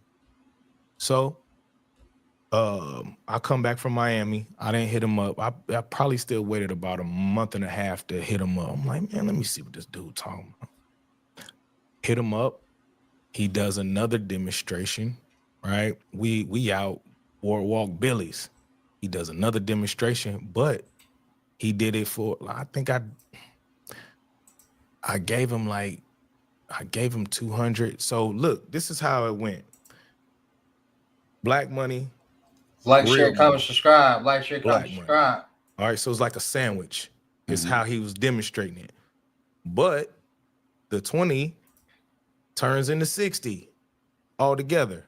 All right. So these two that were black now turn regular, and now I got 60 instead of a dub. So every 20 makes 40. Right. All right. So we did the little flip for 200 real quick. He did it. Dude, listen, I don't know how this dude did it. Magician shit. I promise. Like, it was weird. I mean, sleight of hand. Somehow or another, he's swapping them out. Yeah. But he's putting it in the foil too. Right. And probably two other bills in the foil already. So what, mate, right. Man, you know what? I didn't think about that, Matt. That's probably what he did. So I'm like, all right, cool. And he give me the money, everything good. Listen, this shit, I'm like, yo, this can't be real. You're thinking you can he's like, you can leave with the money. That's your money, go. No, that's what happened. Right, but that's the whole thing. He knows you're not leaving. You're going to be like, oh, okay, I can leave. Yeah. No. Be like, oh no. I did leave with it. I know that. The first he knows two you're times coming back. That's a fact. So I came back. All right, I can't make this shit up, man. I come back. I'll go to the bank. Boom. Get the money from the chick at the bank from the cards. How much you get? Give him 10,000. Listen. I know, guy. There was a. I'm thinking in my mind, 10 gonna turn into. You feel me? Yeah. Well, I don't know the lot. I've heard about guys that have done like hundreds of thousands of dollars and done it. Man, listen. All right. So this is what he tells me before. All right. This is what happened. This is the whole scoop on the last time, like the last interaction with the money. All right. I contact him like, hey, look, I got 10 grand, 10 bands. Like, what's up? All right, cool. Yeah. Hey, look, I need you to get a hotel. I need you to go buy a safe. Right. I'm like, all right, cool, bet. Yeah, go get a hotel, buy a safe, bring it. Boom. No lie. We spread we got 2 double beds, right? We spread all the money out. He got, for every 20, he got the black. He got 2 blacks. So he putting it, boom, putting it, boom, boom, boom, boom. Wrapping it up in foil. Bro, I can't make this shit up. Wrapping this shit up in foil. Wrapping it up. Whatever that ammonia stuff was that I was smelling in the car is in the bathroom. So He takes the money, puts it in. He like, look, hey, I just want you to see. I'm putting it in the safe. I got the little solution in the bathtub, which he did have a solution in the bathtub, right? And this shit is like burning. I swear to God, I don't know how he was withstanding it, but it's like burning my eyes, burning my nose. Like, it's just like hard to be in the room, right? So I'm like, here's what it is. So he like, hey, look, it got to sit for a little bit because we did a lot. I'm going to go grab something to eat. I'm going to be right back. I swear to God. Look, hey, bro, you got the key to the safe. You see me put this shit in here. Yeah. But what I realized was he done switch. So I'm going to tell you how I realized this in the end. So I leave. I call him. He doesn't answer the phone, right? You leave. Little Bo Peep had lost her sheep. Crazy. Turns out she just needed the smart buying tools on Amazon Business. We both left. Oh, okay. I got the key to the room and the key to the safe. Yeah, I was gonna say. I was thinking he was gonna say, "Hey, man, I'm gonna go get something to eat real quick. Don't leave. Don't let. I don't want anybody walking in and finding out. So you stay here, and then you leave, or he leaves and gets in his car and just leaves because he's got your money tucked in his pocket. No, he did. He had the money tucked for sure. But you left together. So where the flam was that I wasn't in the restroom with him at the same time. So he got me. Boom. I don't know this yet though. So I'm like, yo, Ali, what's up, baby? Hey, we gonna meet back at the room. Like, that's why I'm calling him for, but he's not answering the phone. So in the midst of him not answering the phone, now I will say this motherfucker was sophisticated because when I tell you he had some African girl call my fucking phone and it was the sheriff's department's number. Like if you look it up on Google, I swear to God, it was the sheriff's department's number. Yeah, it was a spoof app. Spoof me. Yeah. Hey, you can do it right now. Hey, this number was in Ali's phone. He got locked up. Da da da da da. This is what she's telling me over the phone. But by that time, I had already went back, and this motherfucker gives me black construction paper in the safe. Yeah. I say, God damn. I say, damn. I'm like, yo. So I'm telling her, I said, hey, listen, you just let Ali know. If I catch up with him, we gonna have a problem. Straight like that. We're gonna have a problem. And lo and behold. You didn't really think it was the sheriff's department when she called? Or did you call her back? No, I knew it wasn't the sheriff's department. Her fucking accent was his. She had the same fucking Nigerian accent. No. I mean, I thought because what'll happen is they'll it's called the blow off, where what they do is they'll have somebody call you like as from like the sheriff's department or something, and then you're so like, oh my, like you hang up, or you're like, you're like, oh, I don't know what this is about, and you hang up, and you're so happy to not have been arrested, you don't pursue it. And what in the old there's a scam called the rag, where they call it the rag, and then there's the wire, and and what would happen is it's not the same thing, but it's similar, where basically you're doing something illegal, right? And so then you get to a point where you're about to get your money, right? And two police officers come in and they arrest the guy. And while he's being arrested, he's like, they go to grab you, and he's like, no, he didn't have anything to do with it. He didn't have anything to do with it.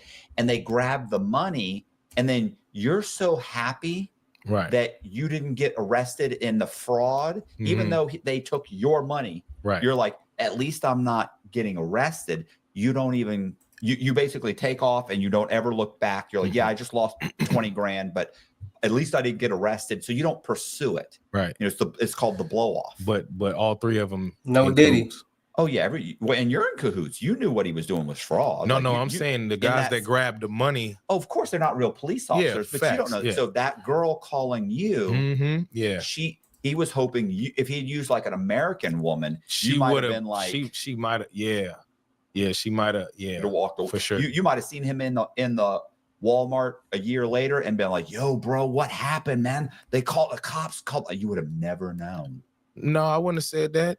where is my money? You left me with construction paper. Well, I know, but obviously they fucked up at that point. Yeah. The big thing was for you to have thought he got arrested in some way and that money got seized. Then he would have been able to say, yo, bro, they got all the money. I'm still waiting to be sentenced. Something like that. I ain't going for that shit. Okay. Well, I mean, no, I know what you're saying. Yeah. But people do. Yeah. I'm saying with me, but I'm a fraudster myself. I know, but you also fell for the black money. Man, I did, man. I did 2 runs with this dude, man. It was good. I did 2 little smooth runs, something light. Yeah. And I was like, gusto. That's like betting on red, man. Yeah, man. Come on, that's like the roulette table, man. Red hit them 2 times, it's probably gonna hit the 3rd. No, it's not. I know it ain't red no more. Black money. Oh my god, it got me, man. I couldn't believe it. I was really. I'm holding resentment with that one. Yeah, for real. Yeah, I end up seeing them at the Walmart though, and I ain't do nothing to him. No, real talk, I didn't, man. I wanted to, but I was like, yeah, no, because I had too much shit going on. So, I mean, did he see you? Absolutely. So did he? So look, this is when Walmart was 24 hours, right? Right. So, I'm leaving out, and mind you, it's like 2:00 in the morning. I'm walking out. He's walking by me coming in, and I'm like, I say, Ali. I swear to God, I was like, Ali. He looked. He was like, oh my God. Yeah, for sure. And I'm like, man, we. So you didn't walk back in, go to the sports department, grab a baseball bat? Nah, dragging it up behind him. He'd be all like, ugh. Nah, I sat outside in the car and thought about it. Man, I thought about it real bad too. Yeah. I followed him for a little bit. And because the car that I had when he did that to me, I didn't have anymore. I had a new car, so he didn't know what kind of car I was in. But at the same time, it wasn't a lot of cars on the road at that time of night anyway. But yeah, I followed him for a little bit, and I was like, yeah, nah. I was like, I got too much to lose right now for him. You know what I mean? Because my operation was rolling. So I'm not gonna blow my operation over for $10,000. Yeah, not for 10. No. I get that back. Do you think fraudsters are more, I guess, susceptible is the word? Do you think they're more able or more vulnerable to fall for other types of frauds because they're thinking like, I just think of the thing with Zach, Zach, who's been on the show. Yeah. He fell for a fraud that was like, kind of like a Nigerian prince scam. Yeah. You ever heard that? Yeah. It's like, where like, hey, I have all this inheritance, and like me or most people would just immediately write that off. Like, okay, that doesn't work. But he was trying to think like it is a scam. Maybe he really does have the money or something. Yeah. So the Nigerian prince scam, and there's different versions of it, right? Is that a lawyer, a barrister, usually in the UK, will contact you and say that they represent someone from Nigeria, a Nigerian, the royal family, and the Nigerian prince and his lawyer got killed in a car accident. Right. And all of the Nigerian prince's money is in the UK in a bank in the UK. The barrister that got killed with him had access to the bank or the bank account. Right. And this is obviously the one that Zach had was altered slightly. This is the original one. And so the barrister, guess what? The barrister happens to have the exact same name as you. Ain't no way. So I need you. So we're willing to if you will allow us, you have to sign some documents and we'll wire the money to you. And we're asking you to accept 10%. Take your 10% out and wire the money back. It's like $15 million. You'll make 1.5 million, And so you have these phone calls and you get excited, right? Like they'll send you like the article about the prince dying in a car bomb and the barrister. Oh, they like, send in real articles. Oh, it's not real though. No, I'm just saying. No, I'm just saying. Oh, yeah, they they'll send all kinds. They'll send like the guy you're dealing with. He'll the lawyer you're dealing with. He make it sound good. He'll send you all his information. You can call the law firm. You could like it sounds legit. Of course, it's in the UK, so you don't really know how things work there, and you kind of feel like that's possible. Like, yeah, if there's another Matt Cox and his name's on the account. Like if there was another Matt Cox, I could walk into the bank right now as Matt Cox, give them my account number, my ID. They give me the money. Right. Right. This is true. So that's how, and you're talking to a lawyer and you can call the lawyer back. There's a secretary answers the phone, the whole thing. Well, so you get all excited. And what you find out is just before he wires the money, you have to pay before they'll allow him to wire it. International law says you have to pay for the taxes on it. And that's, $18,000 or something. But by this point, you're so you're so excited about it, and they may even show you they've filled out all the paper, whatever. They'll show you paperwork. So now, of course, you lose a lot of people, right? Mm-hmm. So, but some people pay. Yeah. I tell you, did you ever see the Casey Anthony, right? The Casey Anthony trial. Yeah. Her father was a police officer at one time. He fell for that scam. He paid like $7,000 or something. Like a lot of people fall for it. So there's a version of the scam that's going around right now where these guys are, and they're going back to the old school. They're not emailing anymore. So it used to, when it started back in like the 50s or 60s, it was, they mailed you a letter. So it was mail. Right. Then it evolved to phone calls. Right. Then it evolved to emails. And now it's back to, you get something in the mail. And what they're doing now is they're hitting up roofers, because roofers typically have, they'll have like a credit line, right? Because they'll front $5,000, $10,000, $20,000 and then you pay them. So they're hitting up all these different roofers, and the letter comes, it's on letterhead, and so you get this letter, and then it says, hey, I'm a lawyer with so-and-so, and it's got your name. You call them, they answer the phone. Yeah. They explain the situation to you, and you're like, holy shit, like this is legit. These guys mailed me this. It's gotta be, right? And so my buddy Zach believed that. Right. How much did he give him? He didn't give him any money. Like, because his whole thing, he never got to the point. Well, he got to the point where he's excited. He's like, this is happening. We're gonna make, like, because he had a buddy who's a roofer who came to him and said, bro, is this real? And he's like, oh my God. He's like, and the guy's like, it's got to be a scam, right? He's like, no, they're going to send you the money. Right. And his whole thing was, the scam was that the lawyer was taking like 30%, right? And the scam was, he felt like the lawyer was like, look, I know this isn't your money. So I'm going to wire you the money, and you're going to send me whatever, 30% or whatever it was, send it back to me. Because he's like, no, the lawyer's committing a fraud. So he felt like, hey, the lawyer's going to get the money. I'm going to keep some. He's going to keep, he's figured this out. Right. And then the last minute, they asked for the guy to send them money for the wire fee or taxes, and that's when he was like, fuck. That's when he realized. You know what though? I was locked up with a few guys that did the sweepstakes scam. You know about the sweepstakes scam? No, but it has got to be something similar, right? Like you have to pay the fee before you get the check, or well, okay. So you remember the sweepstakes when you just fill them out, put them in a little box. Yeah. Fill them out, put them in the box. Right. Right. So okay, I know. Yeah. So you get the leads on those. Right. Right. So I was locked up with a few guys, used to get the leads on them, and like you said, they'll tell them, hey, look, this is such and such. Hey, you won. Yeah, you won $150,000 in the sweepstakes. Oh my gosh. You just got to pay on the taxes real quick to get it released. And they were taking like old ladies and old men. Old people. That's crazy. Or the car. It's like that. You want a car, you have to pay for the shipping. Oh, wow. Or there's one right now that they got. This was funny too. This was the one with Jess, where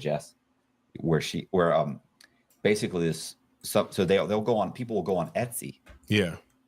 And they'll go on Etsy, and so let's say you're selling something for $400. Okay. And they'll say, hey, look, my credit, I don't want to do it on my credit card, whatever. Can you give me an address? I'll just mail you a cashier's check. You can deposit the check. And they were like, and of course people were like, yeah, that's fine, because I'll deposit it. They know you have an established account, right? Right. So they mail you the check. You get the check, and on the way, both just before you get it, they go, oh my gosh, my husband or my uncle is the one who got the check, and he was supposed to be mailing a check for this and something else, and the cashier's check is for $1,200. Right. Look, because I want to get that as a present for my whatever son, I really need it to be in the mail as quick as possible. Can you do me a favor? Just deposit the check, send me the painting, and just wire me back the rest of the money, the extra $800. Right. So that happened to me. That did? Yeah. That happened to you? Yeah. This person contacted me and said, hey, I want to buy this painting from you for, it was $300. Yeah. And they came back, I'm sending you $1,100, whatever it was, $1,400, whatever. And they sent me an email. I was supposed to get the cashier's check like the next day. They sent me an email, and I'm looking at it, and I read the email to my wife where we're in Starbucks drive-through. And I go, listen to this. And I read the email, and I'm kind of chuckling because I realize it's a scam. Right. And she goes, oh, that's trusting of them, like to expect to trust you to send them the money back. And I just looked at her and I thought, man, I'd take all your money if I was all active. Of it. Yeah. Like I thought, if I was active, scam. She goes, how? And I go, the cashier's check is fake.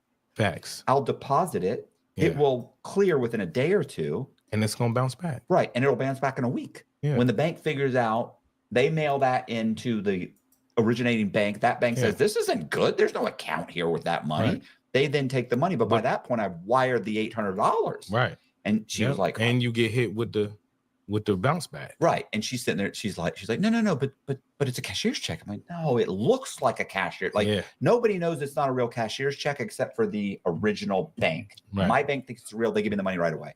And she's like, that's how it works. Especially if you put it in an ATM. Right. Or you take a picture or whatever. You know, they were doing that too. And around 2013, they were doing 13. They're still doing it now. It's huge. No. They would call it the secret shopper. Secret shopper. Yeah. Nice. Secret shopper. Hey. I've heard the term secret shopper. I didn't realize that's what this was. Yeah. Hey, I want you to be a secret shopper for me. Okay. I want you to go in they give you a list of places. I want you to go into this, and this. Hey, here's $2,500, $1,500 is yours, $1,000 is mine. You know, just you secret shopping. Don't tell anybody that you're in there shopping. And they send a check. And they'll send you $1,000 back. No, well, you said they give you $2,500, $1,500 is there. Send me $1,000. So they send you $1,000, and I got the $1,000. No, you got the 15. Oh yeah, you got the the scamster gets $1,000 back. Yep. But it's bouncing all over your bank account though. It's over for you. There's so many scams. It's over. Especially if you actually have your own hard-earned money in your bank account. You know what I'm saying? So let's say that you can cover that. You're still out of $2,500. Yeah, you're out. Yeah. Well, you know what's so funny is people say, well, how could somebody fall for that? No, if you hit up enough people, somebody fall. You might have to hit up 20 people, but what does it matter? It's free money. If I hit up 40 people a day and 2 people fall for it, I just made $2,000 a day. Right. Now granted, I have to find somebody to deposit that money, or I have to but for $2,000 a day, I can do that. Yep. Yeah. You keep sending those emails too.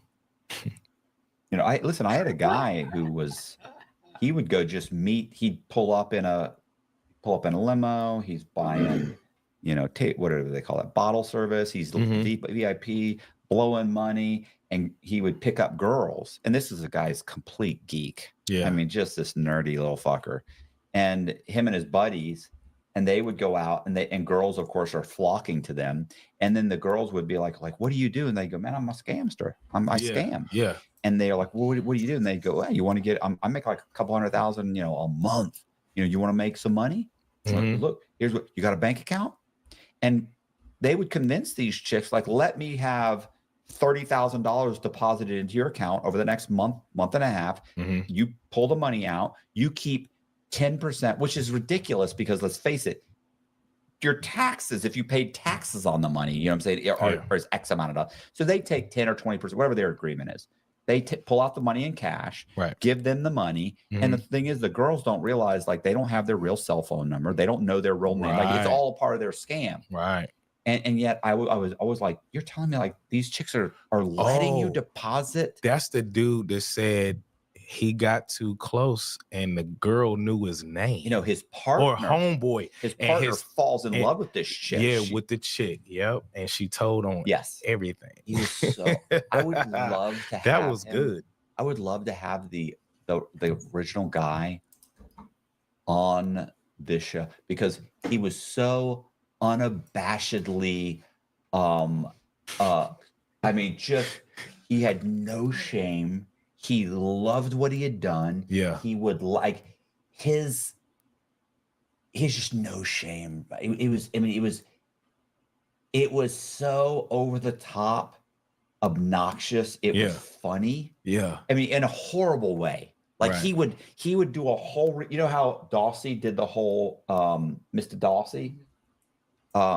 He would do a whole thing with him talking to some old woman on the phone, and he would do her voice and his voice and her voice, and he would do this whole, and he'd laugh about it, and he'd be like, oh yeah, and then I was like, well, no, I understand you paid the $15,000, but now this is what happened. Like, why didn't you tell me about that, Mrs. Jennifer? You know, and she's like, oh, so sorry. He'd go, well, you're gonna have to go to the bank right now, and he'd be like, and you're like, I mean, he was just horrible. She's like, I don't have the money. I have to wait for my Social Security to get it. You go, well, when is that going to be? Well, you need to go to the bank now. He was like, oh, you're a horrible human being. And he would be like, that is bad, man. I ain't taking no Social Security. Oh my See, God, bro. You know, I took what I knew you could get back. Yeah. Well, I mean, listen, it's credit cards. Like I you know, everybody's like, oh, you're a horrible person. Like, listen, man, you think Capital One can't afford to lose a couple thousand here or there, and